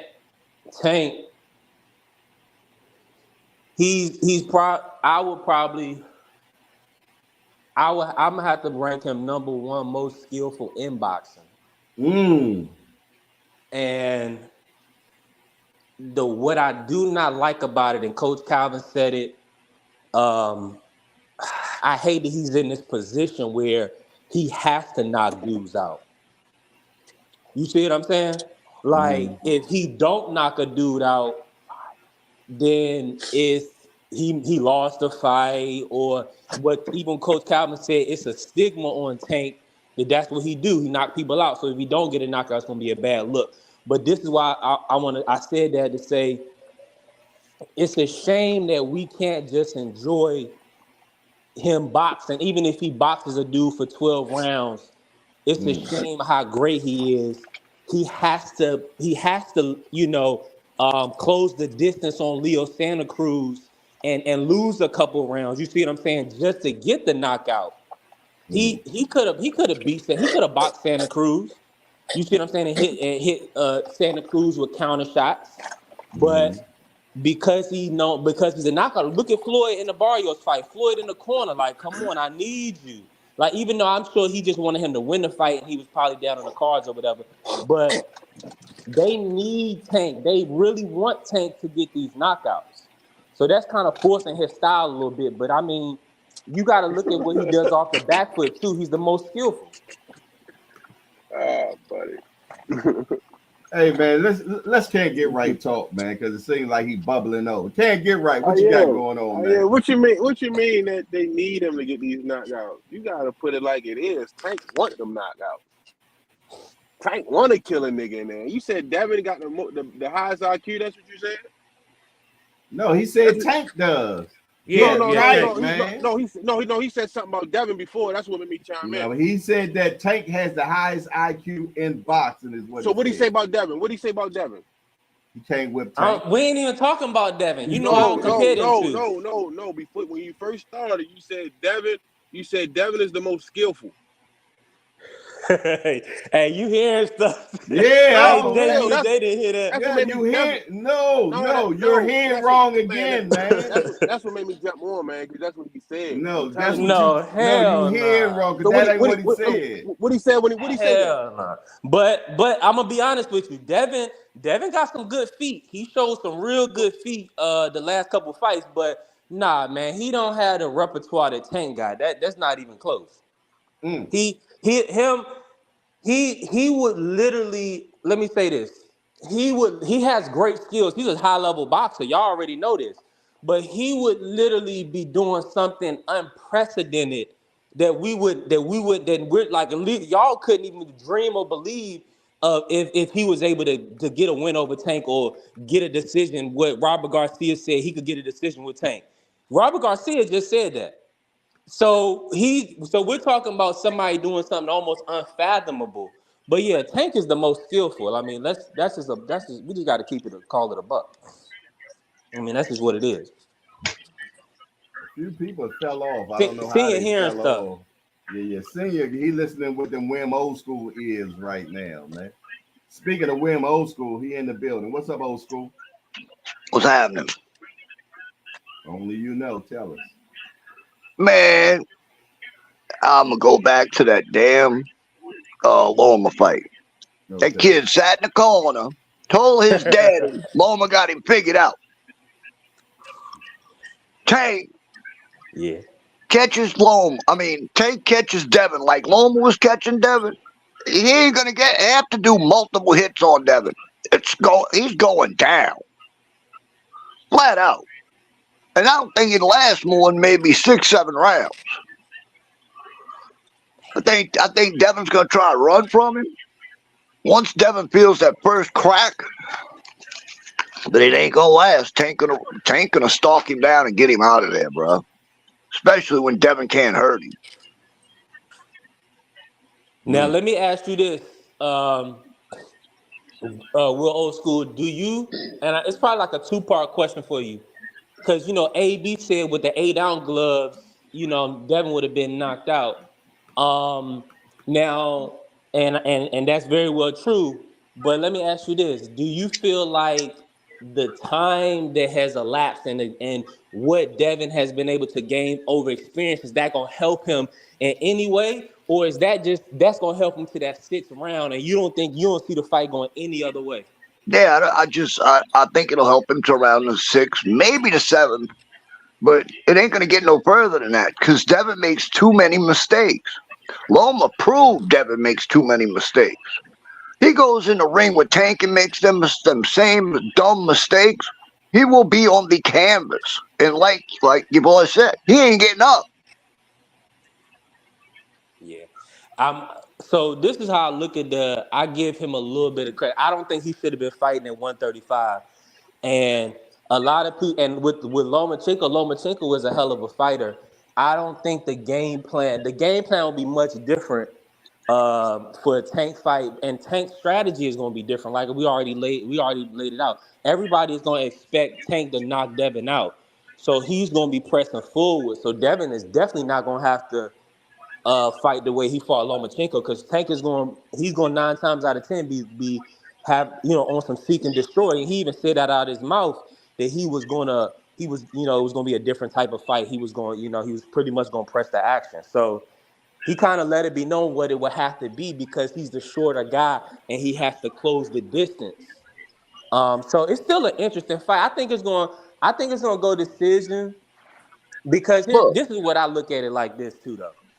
And people really, they don't really want to they like try to forget stuff, or they try to act like Devin is a run-of-the-mill random champion, or maybe not even a champion, just a random run-of-the-mill boxer. Like literally, I be listening, I be on these YouTube streets. Jay already said it. He already know what time it is. Hitchens the other day said on Boxing Voice that Devin had got the best of him. And he so then I'm gonna lay it out to you. This is what he said. He said, man, they was he said, man, they be capping. He was calling them, all out their name and whatnot, Bill and Devin.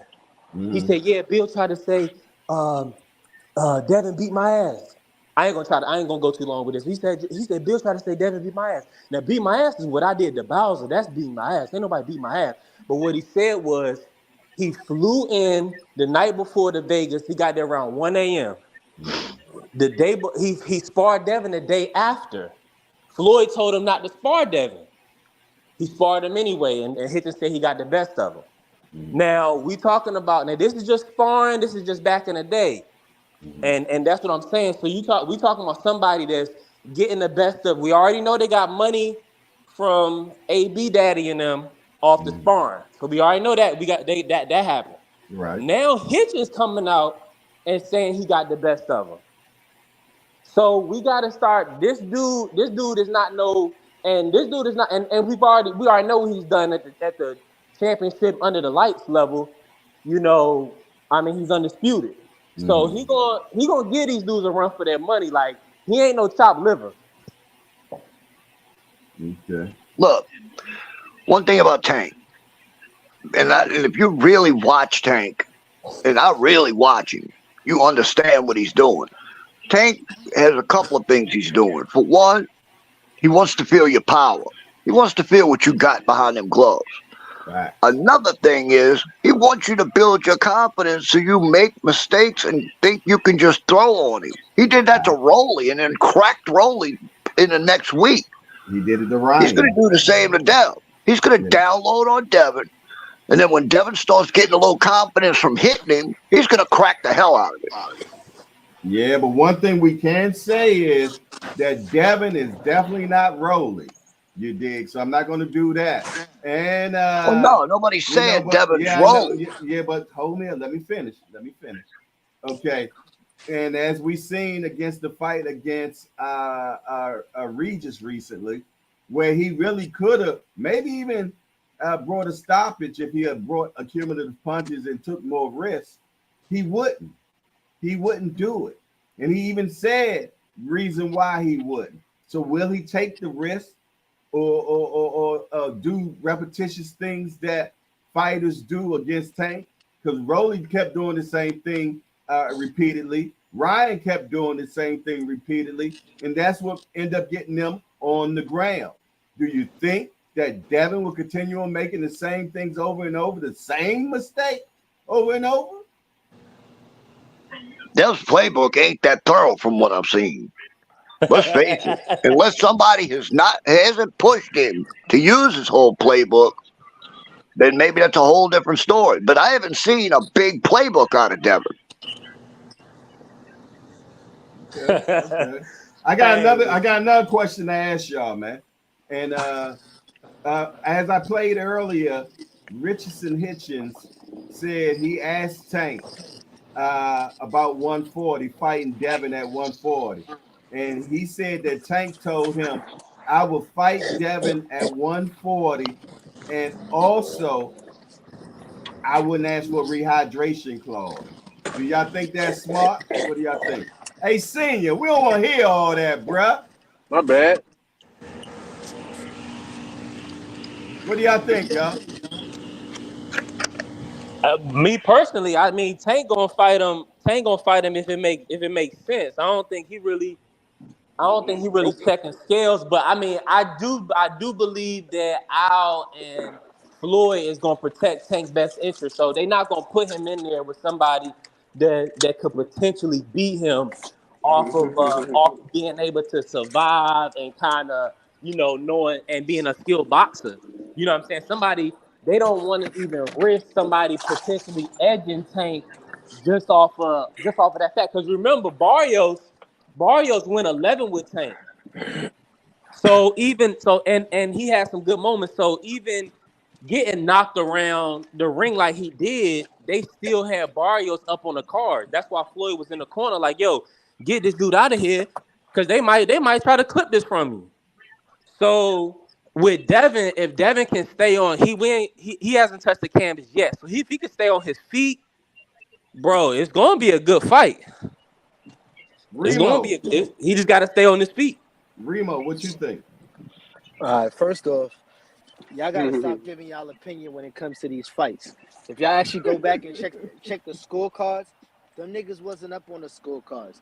Tank was up in the Barrios fight. 96, 92, 97, 91, 96, 90, 92. This shit is on the internet. The one versus him versus Leo. He's up 48, 47, 48, 47, 48, 47 on all cards. So y'all gotta stop giving y'all opinion on that factor. When it comes to Hitchens, I knew I like Remo. When the internet tell you everything, niggas just be having opinions on dumb shit. But when it comes to Hitchens' statement, I don't really I like what he say, but he play both sides of the field sometimes. Sometimes he be pandering with his words. So I'm not gonna take all of that. But I just seen Truck have an interview. And the passion that he was talking about, the skills that Tank has, where he was like a little boy watching him. He was like, some of the shit he does is out of worldly for what he is. And he just hasn't given that opportunity to really present that. Him versus Haney might present those opportunities, because now I'm not going to take nothing away from Devin. Devin, aside from being a great boxer, whoever's setting up his game plans hell of a game plan that they come to the ring with, because they do neutralize certain things that a fight is known for, and they do make it look amazing. Granted, it might be age that helps the situation. A youthful guy versus an older guy, all right, cool. But Remo, who puts game plans together for boxers? they coach, but I don't know who's really Devin's coach. So we ain't gonna give Bill Haney no love, huh? I'm not That's saying, what we doing. See, now you putting words in my mouth, because I ain't say that. I'm on a whole different time today. I ain't bullshit with y'all. Listen to me. Okay. I don't know. And I ain't going back and forth with you about it. I don't know who sets up Devin Haney's plans, but I'll tell you one thing: Devin Haney, from the time he's been a little kid, has had access to some of the best coaches in boxing. Whether it be Floyd, whether it be Roger, whether it be the other brother, whether it be Zab Pops, he's been in there. He just came with spent a weekend with Freddie Roach. He has access to so much different coaches. So I don't know who the hell is the real coach. Remo, I'm gonna let you cook. I'm gonna say this, so I'm gonna put this. Can you tell now? I'm the Haneyite. I'm the Haneyite, and I'm the Haney guy. So I'm gonna put this on record since we straightening records. Bill Haney, as far as I check, and correct me if anybody know otherwise, Bill Haney undefeated as a professional trainer. So his son 31-0. Amari ain't lost, and Shamar Canal ain't lost. He looked beautiful on that card. Two of his boys got a knockout, and Devin had a 12-0 performance. So people might think what they want to think, but he ain't the head trainer for nothing. Listen, you know what I'm saying? You doing the same shit Bill do. You talking about things I ain't even asked you about. I asked you who was the main trainer for that. Did Bill say, or did he not say? But Remo, you trying to act like you don't know who the trainer is. We need some order. We need some order in the hangout. Let me finish. It ain't got bad. It ain't got bad. Hey, see, cut it out, man. It ain't got bad. Stay on the sideline. Hear me out. Bill himself said he spent 2 to 3 weeks, or he sent Devin 2 to 3 weeks with Roach. You seen Calvin send anybody down during the middle of a camp? Bro, fam, come on, man. I'm asking a question. I'm just asking. That sounded like a yes or no question, B3. I'm just listen. Okay. I've seen yes Tank no, work yes with no. I've seen Tank work with Barry Hunter and Boog all the time. What are you talking about? And so they putting his game plans together? Calvin spoke on that. He said that. Was Calvin the head coach for that one? Who was? He's the head coach. He's been head coach for every fight I've seen Tank in. Nah, that's not true. Exactly, and he said it. He said it. He worked with AB's coach. AB's coach was the head coach at one point in time with him for a particular fight. Come on, you look in the ring, you see the shit. But fam, who? All right. My bad, Remo. But all I'm saying is we acting like Bill ain't Devin head trainer. Like Bill don't know this motherfucker chop liver. He don't know shit about boxing. How the hell how he gonna raise an undisputed champion and we gonna act like the brother ain't going. He ain't. I don't know what y'all thinking. I don't know what y'all watching, bro. Like I really don't. What you doing right now is you trying to control the narrative that I ain't say. I said if it's Bill or whoever sets up the game plan, they execute it to. That's what I said. You want to throw around a word that I didn't say. Whether he did it or whether he's a head trainer, associate trainer, the trainer of the other trainer, it don't matter. They setting up great game plans, and I appreciate what I'm looking at. But the thing is, like, you get in there with a nigga that has otherworldly talent, and he's allowed to pull these tools out. We gonna see what we have. But what we do know is Devin gonna sit in the pocket and fight with Tank? I'm waiting. Hey, we gonna see. We gonna see. Yes or no? We gonna see. I don't think it's a great idea. I think he need to box. Okay. We seen Tank fight against somebody with a longer range distance. Do we not see him close the distance as well? Let me ask you, who you comparing You to right now? You ain't gonna do that. Who you about to compare Devin to? His reach. What's in Barris is like 6 feet tall. Come on, man. Knock it off, man. Knock it off. We with these guys, the top level guys know that your footwork and being able to get in and out is probably the most important thing. That's why Tank tweeted out before the Regis fight. He probably bet on Devin possibly if he wanted to make some easy money because he knew that Regis' feet was too slow. And I didn't say you nothing see what I'm about his saying? feet. So these dudes, Barry. I mean, come on, bro.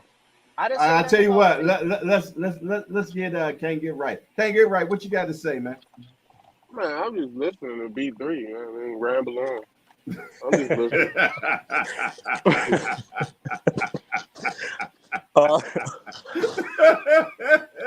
Hey, Remo. I'm not trying to.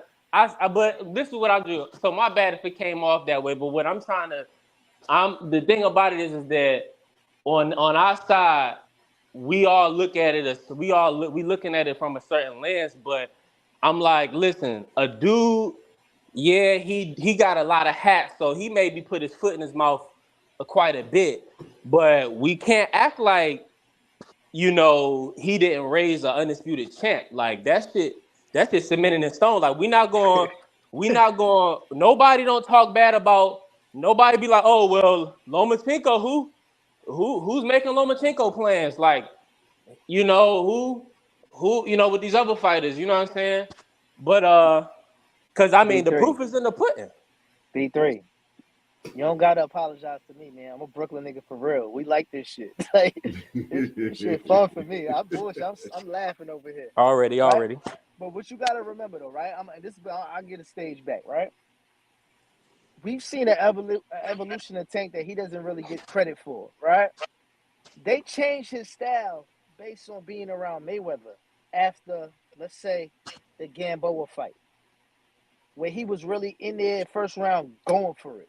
So you got Gamboa, you got Nunes, you got Ruiz. He fought a different temperament of fight. After that is when he fought, I'm bringing out facts today, Santa Cruz. They said, take your time, set up your fight. It's not a race. After that point, he started boxing different. And from that point in time, he became one of the most accurate punchers. So anytime you make a mistake, he makes you pay. He might not throw a lot, which is a fact. While it might look like he's falling behind on cards, but he's the only one that can change it in the spark of a round. Look at it. Look at the fight where he started getting booed. He looks like, they booing me? Oh, I don't get booed. Sparked him out. Hey, we got a new guy. We got a new guy in the building. We got Marcius Arsenet has entered the Hardcore Hangout. We want to welcome Marcius Arsenet into Hardcore. We're just a bunch of hardcore degenerates that get together to talk about this beautiful sport we love called boxing. You got only one rule around here, Marcius. No hitting below the belt. That means we don't talk about nobody's mama up in here. Other than that, we want to welcome Marcius to Hardcore's Hangout. Well, make sure y'all give him a hardcore welcome in the name. I don't know what the hell I'm saying right now. Just welcome this guy, man. Peace. Go ahead. I'm sorry. Go ahead. I see Marcia's delusional. Yeah, Marcia came over his first Devin chat. will box circles around Tank. Devin will frustrate Tank. And he has a right to believe that. Oh yeah. We love that. I love that. I appreciate that too. Hey, the only thing I say about this, and Will Old School is on the money with it, and he's on this weight thing and this rehydration up to 165. That is, I believe, and I'm not professional, but y'all let me know if I sound wrong. I think that might be the difference, almost like it's like a game of inches, because if this dude can be fully hydrated, he probably could get the distance. So that's always, I mean, with business wise, they trying to cap that. They trying to cap his rehydration. I mean, and if that can't happen, then it ain't gonna be no fight. Exactly. Look, who thinks Al Heyman's going to let Tank walk in that ring with Devin at 170 pounds? That would be stupid. I'm sorry. Whether Tank says, "Oh, I'll fight him no matter what," no, dude, it ain't going to happen. If he's coming in at 140, Tank's only going to be maybe 146, 147 the night of the fight. Why should he have to get in the ring with a 170-pound dude? that should be fighting Mal Charlo. No. I don't see that happening. That's going to be the holdup on this fight. I don't see that fight happening. Yeah, that's the hold. I agree because I think the money. Go ahead, Remo. But I think the money could be worked out. But that's gonna be the sticking point. I think. I play devil's advocate on that. Yeah, but they said they ain't doing the weight thing. They said they not giving up on the weight. So how the hell do you make the fight if Devin and them ain't gonna compromise on the weight? They hoping that Tank say F it. You know what I'm saying? They want Tank to bully it and say F it since he can beat them, and some Richardson Hitchens saying, oh, no rehydration or whatever. You know what I'm saying? They hoping that Tank will say F it. I'm gonna beat him up. That's why he calling him little monkey. That's why they trying to antagonize him. They trying to make him bully Al and Floyd and say, man, let's go ahead and sign him, man. Sign him up. I'm about to hurt this dude. But Tank ain't about to do that. That's corny though. That aspect, I agree, Rebo. I don't like that aspect. Like, don't call me out my name, bro. Because you're gonna pay for that, like in a different way. The problem, I think they don't understand what they're doing when they do that. We seen what happened. Every fighter that talk trash to Tank, we seen what happened to him. To me, I don't really think it's the weight. I think it's more the money than the weight. Matter of fact, Senior, That's just could you attest to this? Always the money. It's always the money. Senior, could you attest to this? Because you live in you live like in B-more. I'm not from out there. No shade. So like B-more, the whole B-more is the hood. It's not, bro. Listen, I don't know, but he around the field. So what happens is Truck was saying the difference between Devin talking a certain way or anybody talking a certain way to Tank. And like the hood, the rules is a little different. But like, you can't be seen to us like this and you allowing people to talk to you a certain way publicly. That like your credibility in the hood gets lost. Is that true? The mentality of it? Yeah, you can't let people get away with stuff, man. Because if you do, then everybody else gonna try the same stuff. And I think that's why he coming. Yo, listen, I'm gonna tell you this, like, you know what I mean? Like, Tank is who he is. He ain't letting shit slide, bro. Ain't shit slide. Hey, we don't expect nothing less. Even when you watch him, you know what I mean? When shit go left, you see that switch click instantly. Pay attention to the Ryan Garcia Tank weigh-in when Bernard touched him. Did you see how instantly he turned into a demon? That wasn't for show. That was real life him. We got a lot of background noise coming from somewhere. That ain't me. I'm driving. That's somebody doing something. Maybe B trying to get Bill on the phone. I don't need Bill on this. I'm cooking. No, my opinion, just me. You know what I mean? I think it's the money right now. Yeah, it got to make sense. But my question salute is, to the hangout. This all got Just Do Boxing in here. What's up, Just Do? What up, Just Do? Just Do. Salute to the fellas. Baby dude. Man, I appreciate y'all. I tell y'all what, they're making too much about that damn weight. Tank don't win fights with weight, and neither do Devin. That shit just look good. Punch is a punch, a chin is a chin. You get touched a lot by southpaws. That's one of the most accurate southpaws in boxing. That weight shit ain't gonna matter. It's just gonna be something to make him more comfortable when he taking that mat nap, as my bro Thomas Hill called it. That weight shit is just something that people use. And think about it. People's talking about the weight like Tank came out and said it. I don't think he cared that much. I don't think so, because I think he believed in himself. That's just my personal take. I don't feel like he give a damn. I mean, if it's any truth to what Richardson Hitchens was saying, he is who he is, right? They go up there and get the job done. I believe that too. I like Devin Haney, but that weight shit ain't gonna matter, bro. Unless you fix those mistakes that you had, those defensive liabilities, if you want to call it, those shortcomings against southpaws that can actually box. No slight to Regis Progress, but we just seen a fight before this one. You had the same issues that been existing, and we could point to at least 3 fights where guys done touched you up.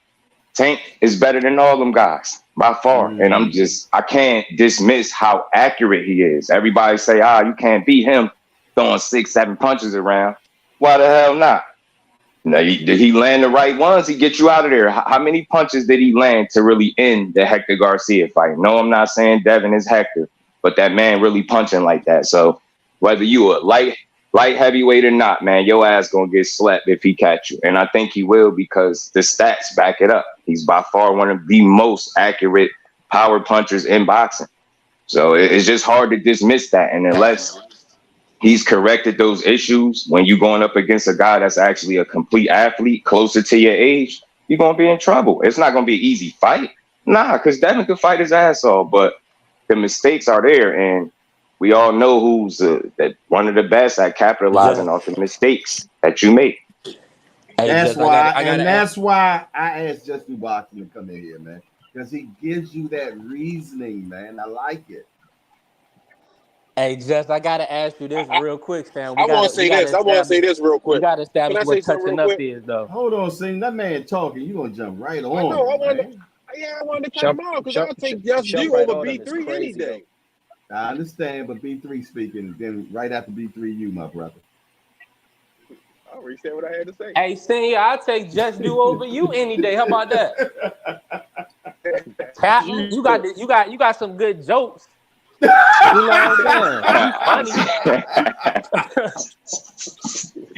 I'll say, when I say touched up, I mean you just seen people be able to have a level of success against them being southpaws that just not on the level of Tank Davis. They're not as accurate, they're not as smart, they're just not as good, not as complete. Remember, Teddy Atlas, one of the biggest haters when it comes to some of these young fighters. That man went on his podcast and said Tank is the most complete fighter in boxing. That I really could get with that. I think it's going to be hard to beat that guy. It's not impossible, but the only thing you could do is have, win a couple of rounds, have a little bit of success. I just don't think that's enough. If you can't make Tank uncomfortable, if you can't put doubt in his mind and make him second guess what he got going on, only thing you're going to do is prolong a nap, in my opinion. Barrios did a pretty damn good job being 6 feet, prolonging that nap to the 11th round, but he still met his maker. I'm glad you said it. Did Barrios touch up Tank? I don't look at it as touching him up, right? I look at it as he had success while Tank was in there figuring out this much bigger guy. So although I'm able to give him credit for the kind of fight he fought, because he fought a smart fight. It was a smart fight, but again, I'm not seeing the factors. What I'm looking for, I want to see you make Tank question what he got going on. We've seen it in fighters before. Regis was a defeated man by like the 5th round. You get Josh Taylor, same thing with Tio. If you can't put that kind of doubt in that man's head, he gonna stop you. I really do. Especially if Calvin Ford, somebody look over Floyd and somebody say something to him, it's over, bro. I really seen him do it enough. I ain't saying nobody can't beat him, but I'm putting my money on him. I'm not betting against him. Not with somebody that I've seen have issues with lesser southpaws. Unless he's fixed those issues, I mean, what we talking about, he gonna have a tough night. I want to say this real quick, Jay. So I'm gonna be honest with y'all. I don't look at it like that. I don't look at Devin Haney as getting touched up in these fights. I think these are fights, and he might get touched, but I don't look at it as he's getting beat in these fights. Now, true. That's the only thing I'm saying. That's the only reason why I even like and support him is because I feel like he's one of the top guys. Hitchens as well. Hitchens is one of my guys. He's a clean boxer. They clean. Mm-hmm. So that's my whole thing is I think it all depends on how you're looking at it. That's the only reason why I asked Justin. Hey, that makes sense. I get you. How many of y'all actually think if Devin gets in the ring with Pitbull Cruz and only has one hand, how many of y'all think Devin's going to win that fight? Answer me. Let's go. That's a crazy scenario. No, Tank did it. Come on now. But you talking about the killer gorilla, man. Come on, yo. Tank did it with one damn hand. I think Devin wins that. Bro, I don't think Holly and Pitbull at all. especially after that Giovanni fight. Lord have mercy. Devin tried some stuff like that against Pitbull in Vegas or LA and go to decision in a close fight like Tank had with Cruz. Hey, that ain't nothing to play with, bro. Tank, I mean, for them to trust Tank to do to not pull out of that fight and to trust him to get that job done, man, that dude did something historic that night. People don't even realize. He got a team that really believe in the man that they got. And then I'm telling you, it's just something special going on over there. It's gonna take a hell of a fighter to beat that guy. I do think so. You ain't gonna be lucky. You better be better than him, because luck ain't gonna be on your side when you got that little baby gorilla in there punching you to sleep. I'm telling you. that gorilla full grown. Hey, Floyd Patterson. We definitely know who Floyd Patterson is, Mama Do, for sure. You got Flood Patterson, but I know who you're talking about. You're talking about Floyd Patterson. Yes, indeed. We definitely know who he is. You better know who Floyd Patterson is, and you're a hardcore. You better. Yes, indeed, man. Hey, Senior, you got anything for us? No jokes? No, I'm just listening and enjoying the show. Okay, my guy. I don't want you to cut me down and nothing but about this, but you had said that you was gonna get some update on Coach Cal for. Is there anything? Did you get any news on that? Same shit. You're just waiting on that process, man. It's a fucked up process. Just waiting on it. Yeah. They haven't shipped him yet, Senior? Nah. I don't know yet. It's still the same process. You know what the hell are they waiting on? Well, you know how that is, man. You know, one thing about you dealing with the criminal justice system, exactly. man. They on their own time. You know what I mean? Once you get in there, you on their time, and they don't give a fuck about who you is. They can't. I think it's like $17 a day they get or something like that. Yeah. Then what they got into the 18th, right, Senior? Yeah, something like that. Something like that. Yeah. Okay. It's all public knowledge, man. All y'all got to do is go look it up, man. The courts. One thing about the court system is all public knowledge, man. They can't hide that from you. They tell all your business. Yeah, they can't hide that from you. One thing I did not like is that one of these podcasters put Calvin information on their channel, man. I thought that was some horrible stuff, man. You consider yourself a gangster, no gangster roll like that, man. Hell no. I told you. That ain't how we roll. That ain't how we roll, man. A lot of these dudes got on social media and just forgot everything. You know what I mean? All for clicks and likes, man. I don't get it. You don't put. I mean, come on, man. You still got these wolves out in these streets, man, and they know where that man live at, man. They can, you know how I get down, man. You know what I'm saying? So why would you put somebody's address out there on for everybody to see? That's horrible, man. That's horrible. Fucking Jay Reed. You know what I'm saying? Jay Reed, cop and ain't getting paid, putting somebody's address. Tell you, man. Start getting them IP addresses. Yeah, you put my you know address. What I'm saying? You put my address on here, Jack. I guarantee you I'll be laying in your woods. Real, man. I bring back Sniper J. You better believe it. Yeah, I'm telling you. Put my name out there and my address where it's gonna jeopardize my family. Shit. I'm going back to the chat, bro. I gotta get out of here soon. All right, old school.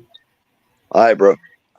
Yes, Jay Senior, I ain't mean to mess the flow up, man, but you ain't mess no flow up. I just want to send my prayers to Coach Calvin, because man, that when I found that out, man, that made me sick to my stomach, man. That ain't nowhere a brother want to be, yo. No. And for him to have so much going on, you know, and doing so much in the community, he got his hands in he helping so many people.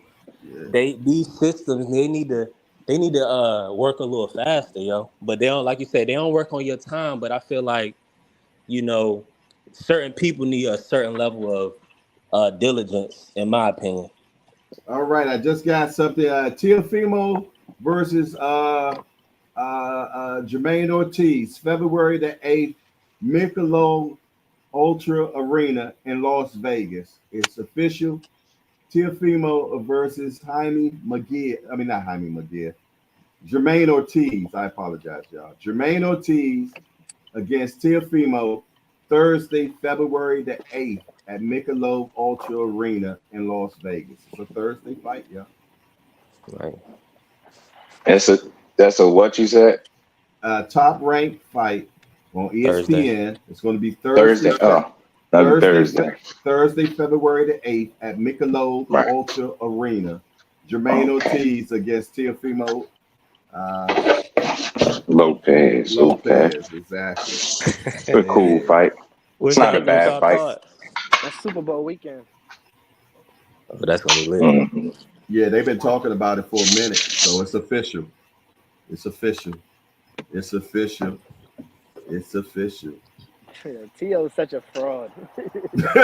Oh Lord, not a fraud. he be woofing so much and it be so fraudulent. He said he had the space, the Madison Square Garden. They opening something in Vegas now. He said he had that locked down, but now he in the Michelob. He gotta make his mind up, man. Like he brought Disney, he got Jennifer Lopez. I can't stand that dude sometimes, man. And Remo, he can't get the fighters, man. They ducking him. You know why? Because he really not from Brooklyn. That's why.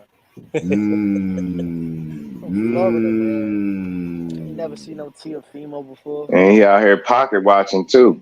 Weird ass. And fake retiring, kicking and screaming, bro. You don't get no money like that.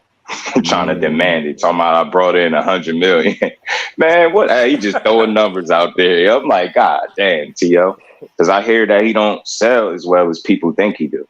That's just something that I hear. He's never fought in the big room in the Garden. He's fighting the small one. The hula. I think that's why they had him fighting on Heisman night to kind of try to, bring some more attention. I thought that was cool, but I don't know. After he beat Loma, I think that's when the people turned on him because remember, he turned diva. He got them belts, started talking crazy, like he was bigger than boxing. Man, all them belts do that to them cats. It happened to I swear. Devin then got it. Then he talking about he want to give 25%. You lucky I gave you this much. Like, them belts is a curse, man. So glad that he released his 2023 New Year's resolution and it ain't have a tankers record for miles, 25% that. They still saying it, even though it say right clear as day that he had no. I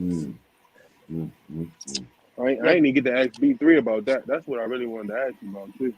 So y'all want him to write Shakur Tank name in his notes? Like that's to be. Like, you can't, bro. At the end of the day, you can't. Al Heyman going to decide when. Al Heyman going to decide when that fight happens. B3, you can't dress that up. That's the biggest fight in that kid. Like, why that's not on your calendar for 2024? No. In 2022, he said. 2023. Oh, okay. He said that was his goal. And he said it out his. B3. I'm gonna be on. My bad. I'm gonna be honest with y'all. That I see it from y'all perspective. Because you can't. But here's the thing. I mean, things change. I mean, I don't know what y'all want me to believe is that. No. This is what I'm saying. What y'all want me to believe is that the 25% offer wasn't real, or they didn't have no opportunity to fight. And I guess, if y'all want to go Bob Arum still wasn't a real offer, whatever. It's just so many sides to it. Y'all feel what I'm saying? Like, God, I don't know what to believe. I don't know if you see what I'm saying? I know it was a tough fight, but my whole thing is this. I agree. I'm gonna just say this. Shakur and Tank at 135 on me, they was not in Devin plans at 135. Tank or Shakur, I'm gonna put it out there. That's just my opinion. Now. I think if they would have offered Devin something crazy money, maybe and Tank wanted to fight for the belt, so Shakur wanted to fight for the belts, that's fine. But fighting those two dudes at 135, that was gonna be a tall task for Devin. So it would have had to make sense. But that's just my thoughts on it. I can't wait to see what B3 thumbnail gonna look like after Tank fight Devin. It's gonna be Shakur. It's gonna be Shakur crying. Yes, he ain't gonna do that. He ain't gonna put it. He ain't gonna put it. Like Amir Khan when he fought Canelo. Ooh, you think it's gonna be that bad, Just? Dang. Nah, man, I just feel like. So let me ask y'all something. Let me ask y'all this real quick, because y'all didn't want to talk about T.O. Do y'all? So y'all just feel like Devin don't have a punch resistance to y'all don't think he had a punch resistance to last? Because Will Old School said 6-7 rounds. Yeah, I can see 6 and 7 for the 6 to 7. I say at the most 9. Barrios went what? 11? 11, yeah. mm-hmm. And Hector went 8.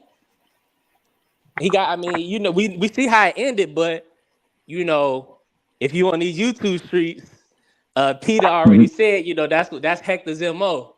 You know what I'm saying? But all I'm saying is that I look at it differently. I look at he gonna have to swim without getting wet, and I could see a scenario where Tank don't knock him out. I could see a scenario now. Whether it happened, you know, we got to see the fight. I give Dev credit to 10-11. My thing Okay, is, let me ask y'all a question though. If Tank doesn't stop Devin, can Tank still win? yes. Okay. That's, all right. Remo. Come back to me. I'm thinking. Senior. Because I feel like Tank could box with whoever he's in front of, but can you fight or punch with him? And we know the answer to that. Yeah, we definitely know the answer to that. I think we all forget that Tank can box too. Yeah, the power is a compliment, but Tank can really box. So you know what I mean. When the knockout is not imperative, it's just something that I mean that fits his MO. Okay. I definitely B3. think he can win off points. Okay. B3. I'm gonna say this. This is what would have to happen. He would literally. I mean, no, because we know what time it is. Coach Calvin already said it. Shakur, he don't want to even put Tank in the score. Let me say, that's when I came out. I said I don't think nobody gonna beat Shakur because of his style. His defensive style is impeccable.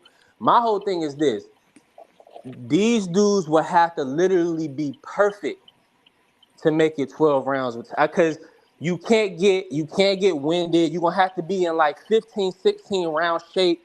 These dudes, but to answer the question, I mean, Tank can win a decision. But it's like, what kind of fight did we see? Devin. What kind of fight did we see though? That's all how it's gonna play out, because Tank winning a decision, how does that even look? Like against Devin, because you know he's gonna be the bigger man. He's gonna have to, so Tank gonna have to close the distance. And if Devin withstanded his punches for 12 rounds, I don't even know I can't even picture that type of fight happening. I only two ways this fight is gonna happen.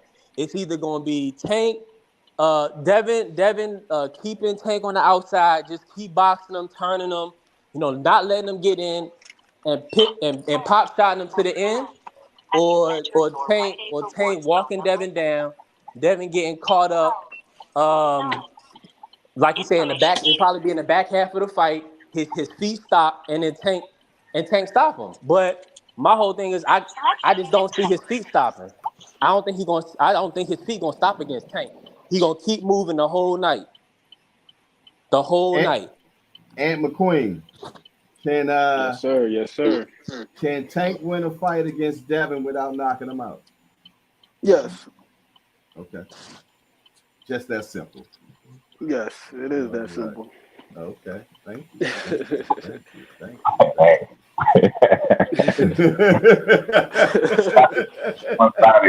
I want to throw this out there because I am just dude. It's not like Devin don't have a real good chance to win the fight. My pick is based off who I feel like will actually win. He got a real chance to do. His discipline is I think what's gonna get him through most fights. And I don't hear his fans speak about that enough. Discipline was the reason he was able to 12-zip Regis program. So he's smart enough and disciplined enough to stay the course. If he having success, he knows not to deviate from it and keep the course. But again, when you got an athlete that can match skill for skill, it's a lot harder to stay disciplined in that regard. All right, I'm ready to answer, Jay. I think Tank can definitely beat him on a decision factor because when we seen that bit of confusion with Devin when it came to Loma didn't really have the power to end the show. But I don't know if Devin makes an adjustment to really getting banged on. No homo. Like, we haven't seen that portion of it. We see Tank take a hit. We've seen that he has footwork. He has the ability to, make you miss and make you pay. So I think out of that might really get him to the victory on points. I must say, the only person that really, really confuses me when it comes to that is Shakur. Because Shakur's discipline factor is tough. Forget about the popularity. The skill-wise, I want to see that out of all of them the most. Me too. Me too. Let me ask y'all a question, though. Is there such thing as being too disciplined, though? Too disciplined to the point where you don't take enough chances? Because, you might end the fight on your feet.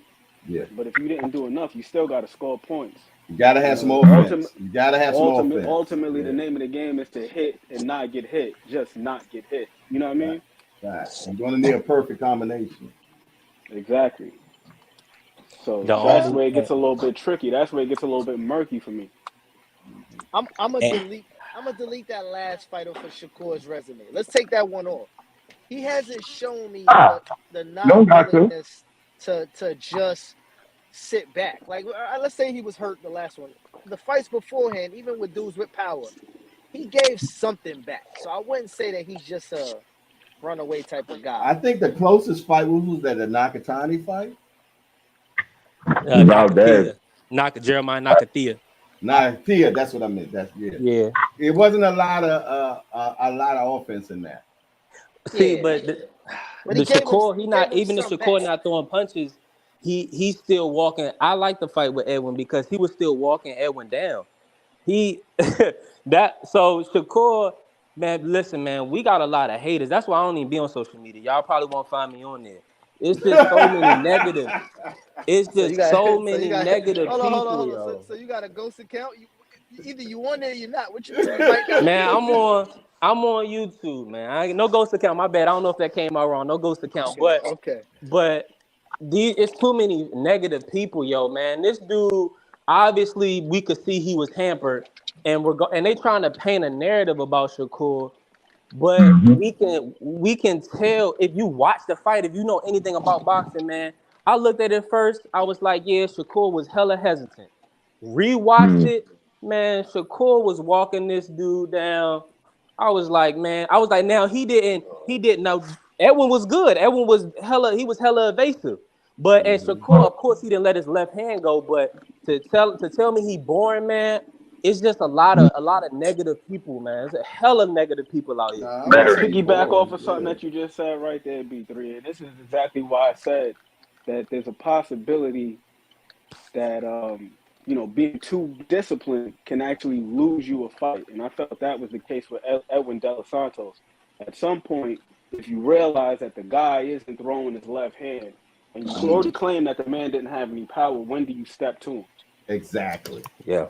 Talk, man. Exactly. Yeah, I agree. Edwin definitely missed his opportunity. He was too disciplined in that fight, more so than we've seen in any other fight. When we saw him against Rayo, he got clipped with that one shot.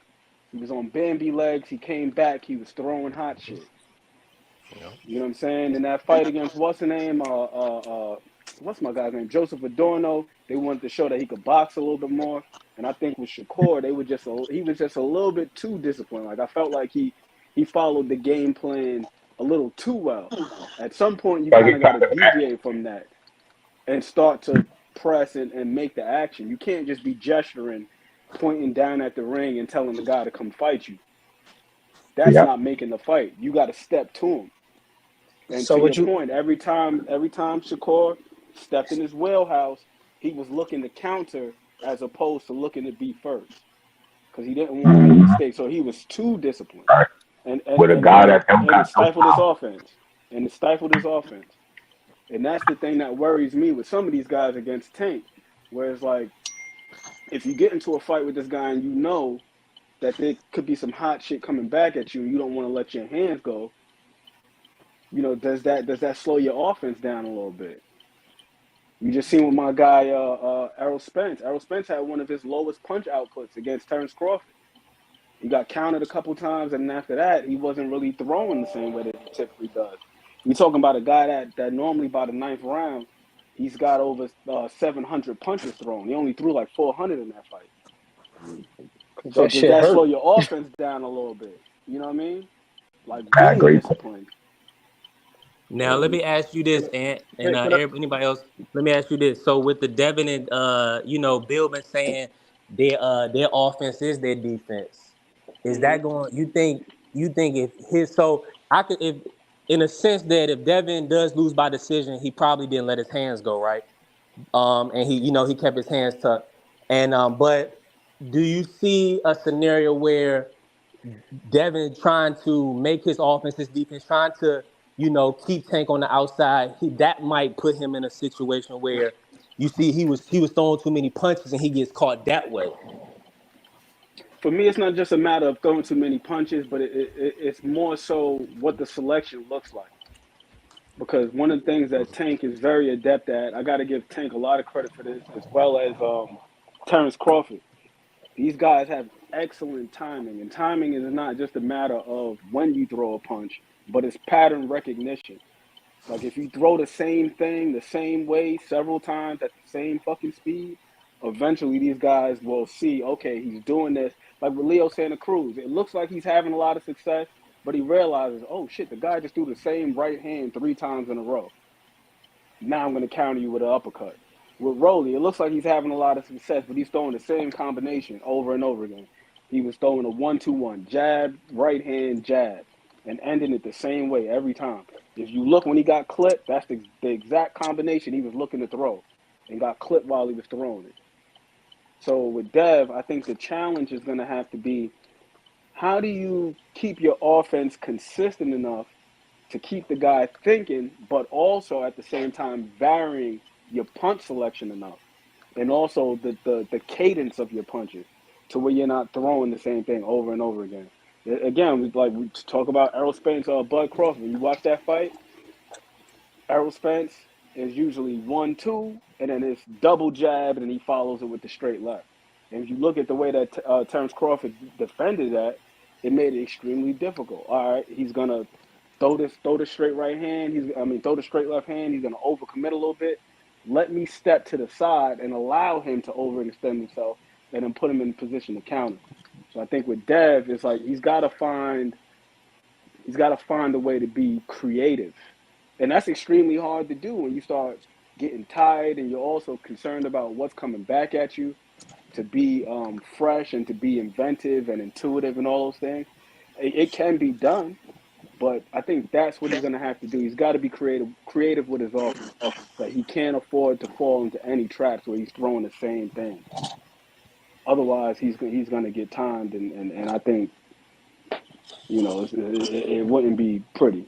But yeah, to answer your question, that's what it is, man. He's got to be consistent, but be creative. No question. I appreciate you. Yeah, because go ahead. I don't know if anybody was about to cook, but the way I see it is that he 100%. He gonna have to be smart. He gonna have to mix it up, and he can't let his feet stop against Tank. Can I ask who wins between Shakur and Devin? Ooh.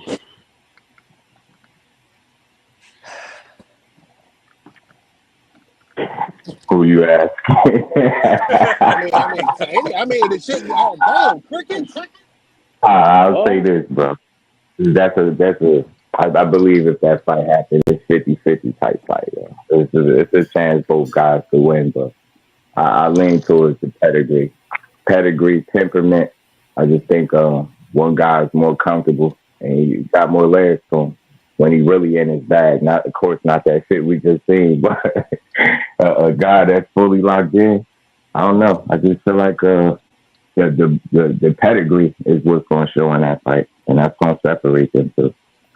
But that's when when they in the ring, all the narratives and all that shit, that's when all that shit go out the window, and you got to really prove that you better than him. And I just feel like between the two, I think they're both confident, but I get a little bit more from one side than the other. And then again, I see with Bill Haney, look, I hate that it came out the way it did. I don't record no conversations at all, unless we all know you get what I'm saying? We all having a conversation. But for him to reveal that, just getting something off on Shakur is considered a good day and the gap and all that stuff. And then when you see the way they behave when it's time to actually approach a fight with him, it's a take it or leave it offer, and it's not. And you look through the history of everybody he fought, he negotiates with these guys and do business. But with him, it's like, nah, take it or leave it, or you don't want to fight. To me, I see BS, and I see a lack of confidence there, or you just not as confident as the other guy is, And so that's just me. Like you gotta, the narrative gotta be pushed. You gotta think, Shakur ain't become a duck till he got to 135. That's not a coincidence. 126, it was none of that. 130, it was none of that. He get right up to people's favorite fighter at. All of a sudden, he goes from being a potential generational talent that he ain't like that, and he don't want to fight. So I see a guy and a team that seem like they more confident on the other side. And if he was really serious, I think he would have allowed the sanctioning bodies to do what they do, and he would have fought him. The fact that he was like, nah, take it or leave it, and go up to 140, that kind of told me something. It's easy to see. If Shakur was in Devin's shoes and he was moving like that, getting in the ring with people, and then when a guy get in the ring with you, after you say you ain't gonna be no other champion, and you pull that move, I'd have been disappointed. Let me be at the Prudential Center. Shakur beating my ass. Devin jump in the ring with him. He get out talking about I'm number one. I'm telling you, as a supporter, I ain't no fan. I'm a supporter. I'll be pissed off. Like, bro, you just robbed us of a face-off and a potential real fight. Gotta think. A lot of people was mad at him for that, but you can't force your way in that ring. Somebody allowed him to get in there. You get what I'm saying? And Debo is way in there. So again, I seen that. I seen how personal people started going, oh, he's a hater. He's jealous. I'm like, bro, this boxing. He's doing the same thing to him that he did to Ryan and Lomachenko. Nah, let him have his night. Nah, even if he thought Loma won, he was supposed to say Dad won. He's a hater. He's a coon. I was like, at that point, I knew it was no longer about boxing, and you don't get that sensitive and personal if you think that guy is no threat. So if he wasn't like that, how a lot of these people push, they wouldn't have got offended by him jumping in the ring and none of the stuff that been taking place. The back and forth, none of that, because it'd have been an easy win. But you ain't hear that. And notice, I'm gonna end with this. All of the fans, his fans, focused on the narrative, the rhetoric, not the fight. You don't hear the fans breaking down how the fight will play out between them because they don't really want it. I heard a person say, one of his biggest fans and supporters, he said he don't even care how the fight will play out. I heard another one say the fact that we're pushing because the core is scared and they're equal talent that we want to see the fight. That's stupid. You get what I'm saying? So I started hearing weird energy, like he ain't in the plans, Shakur a hater, messing up the plans, they're friends. And then the same people that saying they're friends are the same people that tell you Shakur and Keyshawn need to fight and stop saying they're cool. So it's like, which one is it? I just seen a lot of switching of the energy. They should have embraced that because it's a good fight for boxing, but instead they went the personal route. Oh, this dude jealous. He's hating. He just want to be where he at. You damn right, dummy. That's the whole point he came to 35. You got everything and he coming straight to you for the smoke and y'all pissed off about it. That's what I knew. They don't want that fight. And then when you see all the rhetoric and going above and beyond and tear them down, nah, you don't want to see that fight. And then if you see, look at what's going on with Tank. You telling me lying about what you offered a guy and trying to convince everybody that'll listen that he don't want to fight you is a way to get the fight. So you telling me when you offer a guy something and it's the first offer and he say nah, the first thing you do is go to the media and tell them instead of going back to the table and making a better offer, but you want to convince me at home, the viewer, that you really want to fight? No, you really want the people to believe you want it. And as long as they believe it, you cool with never fighting that dude. And that's what I believe.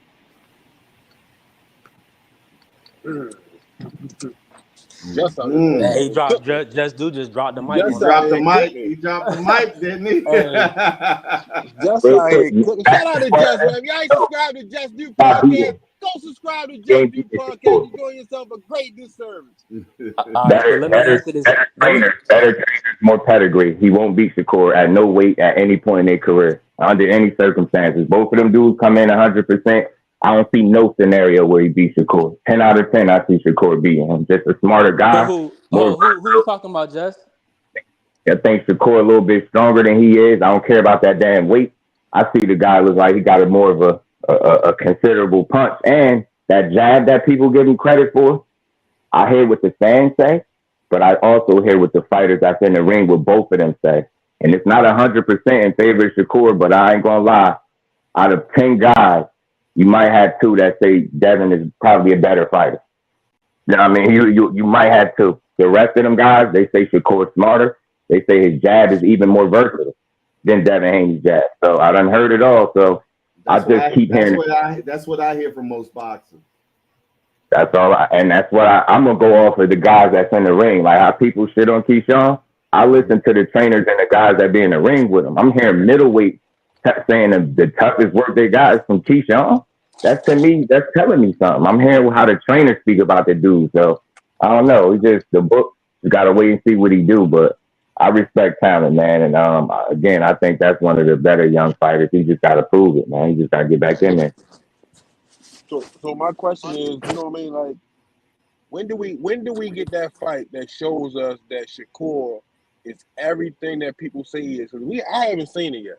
They put Shakur on his pedestal. They didn't let Shakur be Shakur and come to the game and establish himself. He came in and they said, oh, he's this, he's that, he's this. When do we get it from Shakur that he's that guy?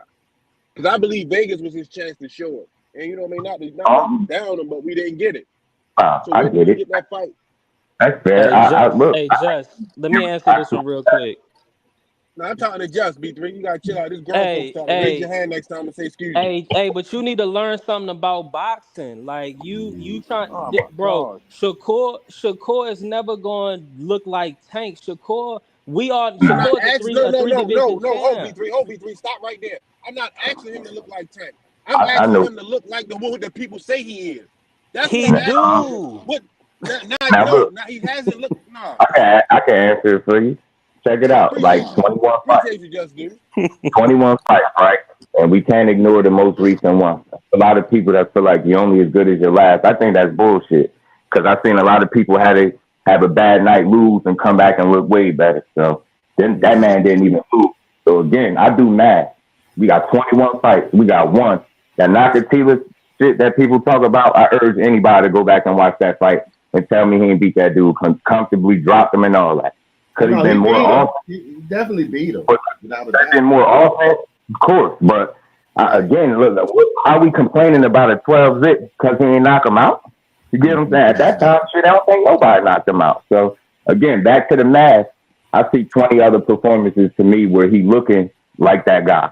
Like again, you got people talking about running, right? What kind of math do people do? Do you look at one fight where he had his worst night of his life, or do you look at the full body of work? That's what's wrong with boxing. They like prisoners of the moment. The only thing they can remember, I seen him running.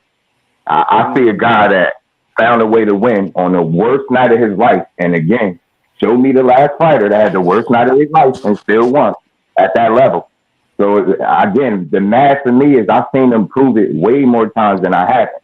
I've seen him fight in the pocket way more times than I've seen him run and move like how people saying. So I just look at it like it's going to take the right fighter. De Los Santos, maybe that wasn't, the night. And again, I knew all this stuff going on with him. I just ain't want to speak on it before he did. So I'm glad he spoke on it himself. If you get MRIs and people pretty much damn near convincing you to pull out and you go against that, I got the utmost respect for that mentality, bro. This man told his girl he ain't good, but he going in there to get this win. He got to. That's a different mentality. You could call the performance what it was, but that mentality is why he is who he is. because it's a lot of dudes that wouldn't even went in there with that confidence, knowing they wasn't good, and still got it done. You get what I'm saying? So I think it's going to just take the right opponent, bro. And again, we thought maybe Delos Santos would be one, but man, you just run it back, bro. You still won. Let's see what he do in the next fight. I doubt if it look like that. So I think the better the opponent, the better he could potentially look.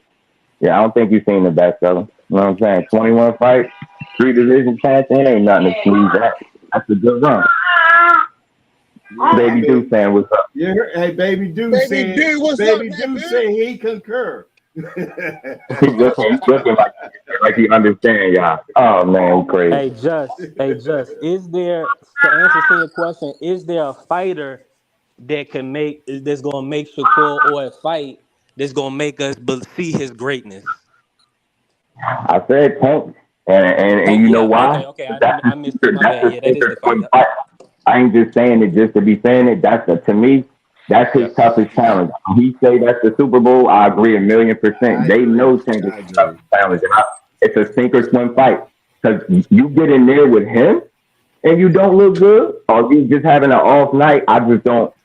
I believe in his defense, right? But I do that math, man. And my brother Ant McQueen brought up the numbers a while back, and I ain't forget him of how accurate Tank actually is. And that's a dangerous fight if you're not being offensive. You get what I'm saying? You can ill afford to be less than 100% and think you're gonna beat that guy. That's my honest opinion. So, reason why I say that, because it's a sink or swim fight. If you don't beat him, then you might get knocked out.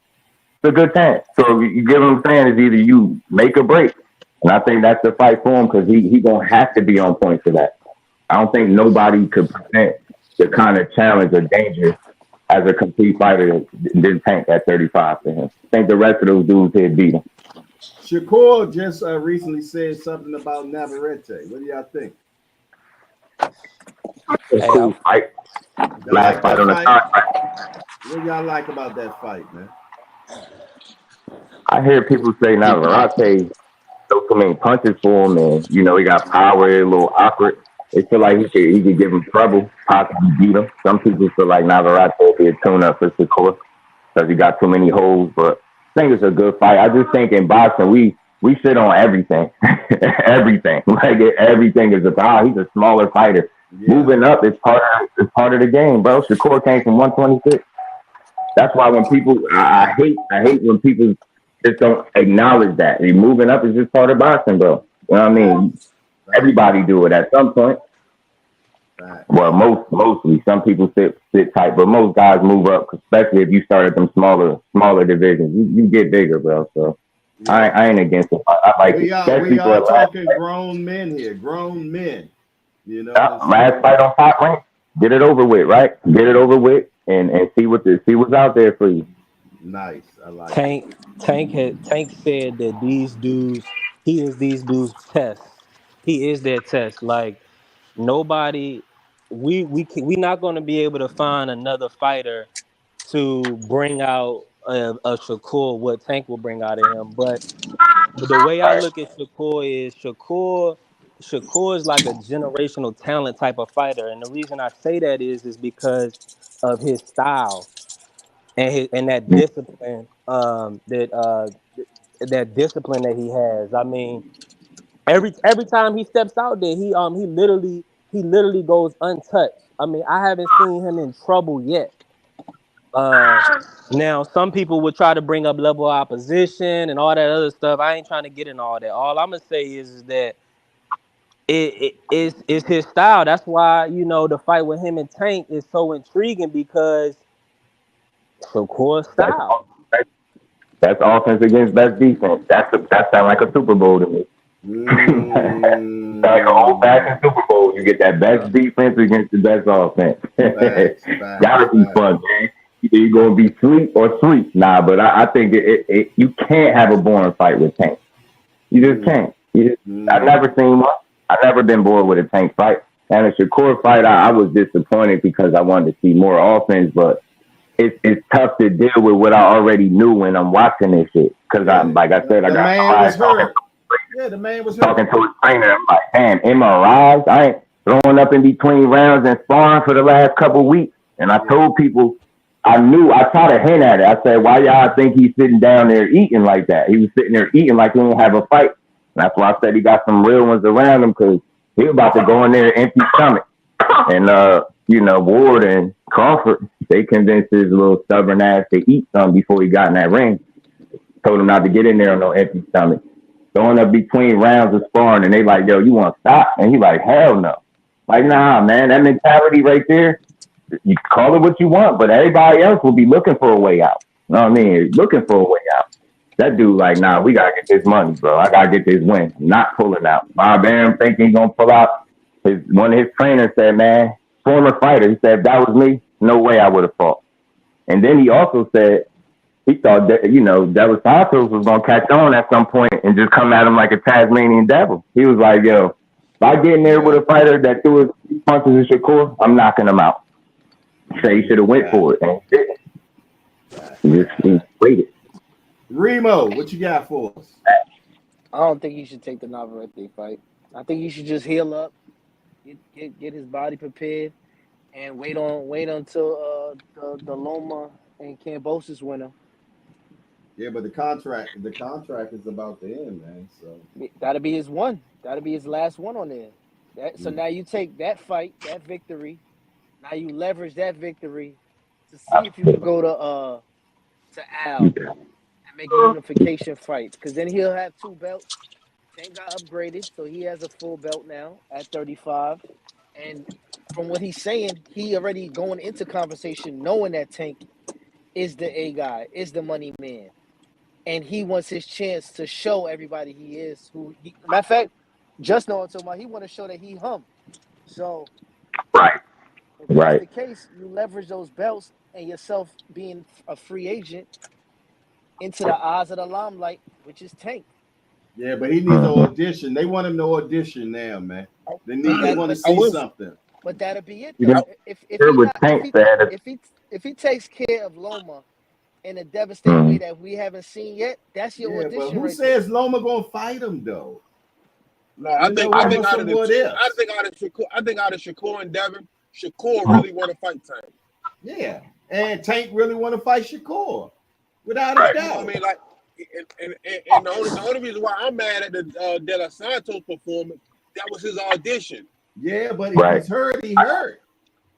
Yeah, that shit. You know what I mean? Like, I get it, but it's like, what could you do? That's why I say you critique it, right? But knowing what we know and just knowing it, obviously something was wrong, because even De Los Santos, I mean, it ain't like De Los Santos was throwing punches. You know what I'm saying? Yeah, watching and waiting for a guy with no power. That's what I was surprised by. I was like, why no other fight can you point to that he was that, like, disciplined, I'm gonna call it, because he wasn't reckless. He fought smart, but I think he got caught up in fighting Shakur's game. That's why I said it was easy to see who won. Very easy. A guy that didn't get hit a lot, and he controlled the pace, because you don't fight like that. Throw way more punches than you typically. So he fought at his pace, an injured guy's pace. I think the level of respect he wasn't pressing him. He wasn't pressing him. The level of respect that he had for Shakur's talent alone didn't allow him to get careless, I believe. Yeah, but his corner didn't even recognize something wasn't right. Something was wrong, man. That's an inexperienced corner. Their corner should have realized, hey, something ain't right with this kid. Put the press on him and let's see what happens. I'm not sure if you saw that last Blood, Sweat, and Tears that they did, but they were watching that film from the Jamel Herring fight. And the one that I peeped was Cello, who is his trainer, pointed out, okay, every time Shakur steps right here, and he was referencing the lead foot positioning. Every time he steps right here, he's looking to be offensive. And that's why I was saying I felt like De Los Santos was a bit too disciplined. And like B3 was saying, Shakur was able to keep him honest just with his positioning. It's almost like that Niccolo Machiavelli thing, like in Bronze Day, he talks about the availability. Like, I'm close enough to be a threat. And I thought that's what he did to De Los Santos, because De Los Santos is probably looking at that like, okay, every time he puts his lead foot hit. That's why he was able to evade a lot of Shakur's punches early on, because he was doing really good defensively. but he wasn't really offering much offensively because he was so concerned with the offense just based off of the positioning. And I felt like Shakur used that to his advantage. He was pump faking. It's almost like, you get into a situation out on the streets and you don't know what the situation is, and you front like you got the gun on you, but it's just like your cell phone or something like that. You just bluffing. Oh, you got the gun, but it's empty. Exactly. Hey, I ain't gonna lie. I'd have robbed a many dudes with no gun. That was Shakur Stevenson that night. Like, yo, I'm gonna get in position. I was bluffing him. Like, I'm gonna do something, but then I'm gonna just stall you out, and then your man De Los Santos is waiting. Like, shit, where's the offense? Right. He stepped into me, then it's like, then he gets right back out of range. Step to him again. Freeze him. Trying to figure it out. Like, hold on. Are we supposed to be fighting? There's supposed to be some engagement there. Like, what's going on here? But he was just basically just stalling them out. We used to call it psycho boo boo. Psycho boo boo. See, but the only way that really works though is if you known for that. Like if you got history of being that, that'll allow you that. Because if I don't know you for having no gun, I ain't gonna be worrying about your ass. But if I know you're a gunman, that's what we call it in Brooklyn. Oh, that's a gunman. If you're a gunman, you know that boy be carrying it. The little cell phone gonna get you to running. Shakur got that. I mean, in these gyms, they know he's that type of talent, so it allowed him to use pump fakes on a dude. And that, to me, right there, displays some greatness. For me, it's not necessarily about any one particular fight. Me, when I look at fighters, I look at what they do, irrespective of who it is that they're fighting. Like just certain skill sets. Like you can see it. Like when you watch James Toney fight, you can see what he got with him. When you see Floyd fight, you can see what he got with him. Roy Jones Jr., you can see what he got with him. I feel like with all of these guys, same thing with Devin. You don't need to see him fight the greatest fighter in the world to tell, like, yo, this dude got a fantastic jab. You know what I'm saying? Like, you don't need to see Deontay Wilder fight this guy and that guy to know, like, shit, that right hand is serious. Because you also got to look at what these other guys are doing against other opponents. You know what I'm saying? Like, for example, like, what did Yoshino look like against Nakatani? He beat the dog shit out of Nakatani. Now, what did Nakatani look like against Teofimo Lopez? Teofimo Lopez went to hell and back with Nakatani. Went 12 rounds with him. Loma went like 11 rounds with him. We were just talking about Pedraza yesterday. Pedraza took Lomachenko 12, didn't knock, and didn't get stopped. Tank stopped him in what, 6? Pedraza knocked out Tevin Farmer, who was a champion. Sure did.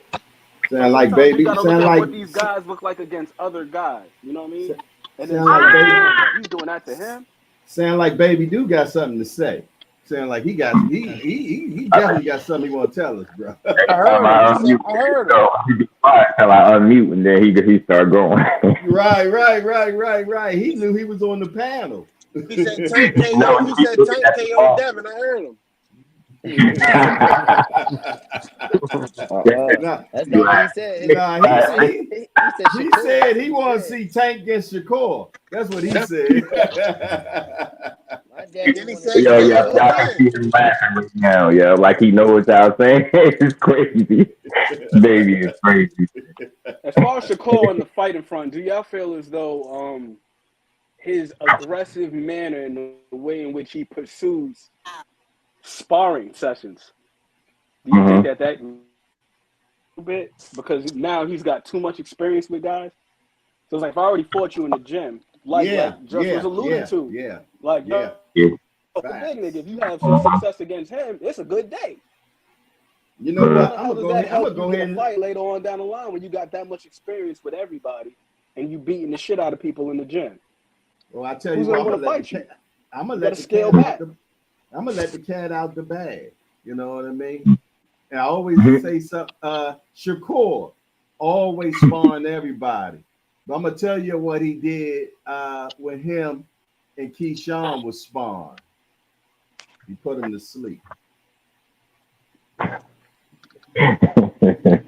Yeah, I know y'all. Hey, and that's coming from somebody that I know that was there, that witnessed it.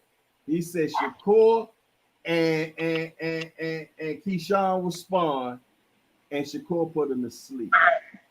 That's crazy. I've been literally holding, or figuratively? No, literally. Rock a bye, baby. Literally. I've been holding that one for a minute, man. But you know what? Hey Jay, that better be a short by 12 o'clock. Yeah.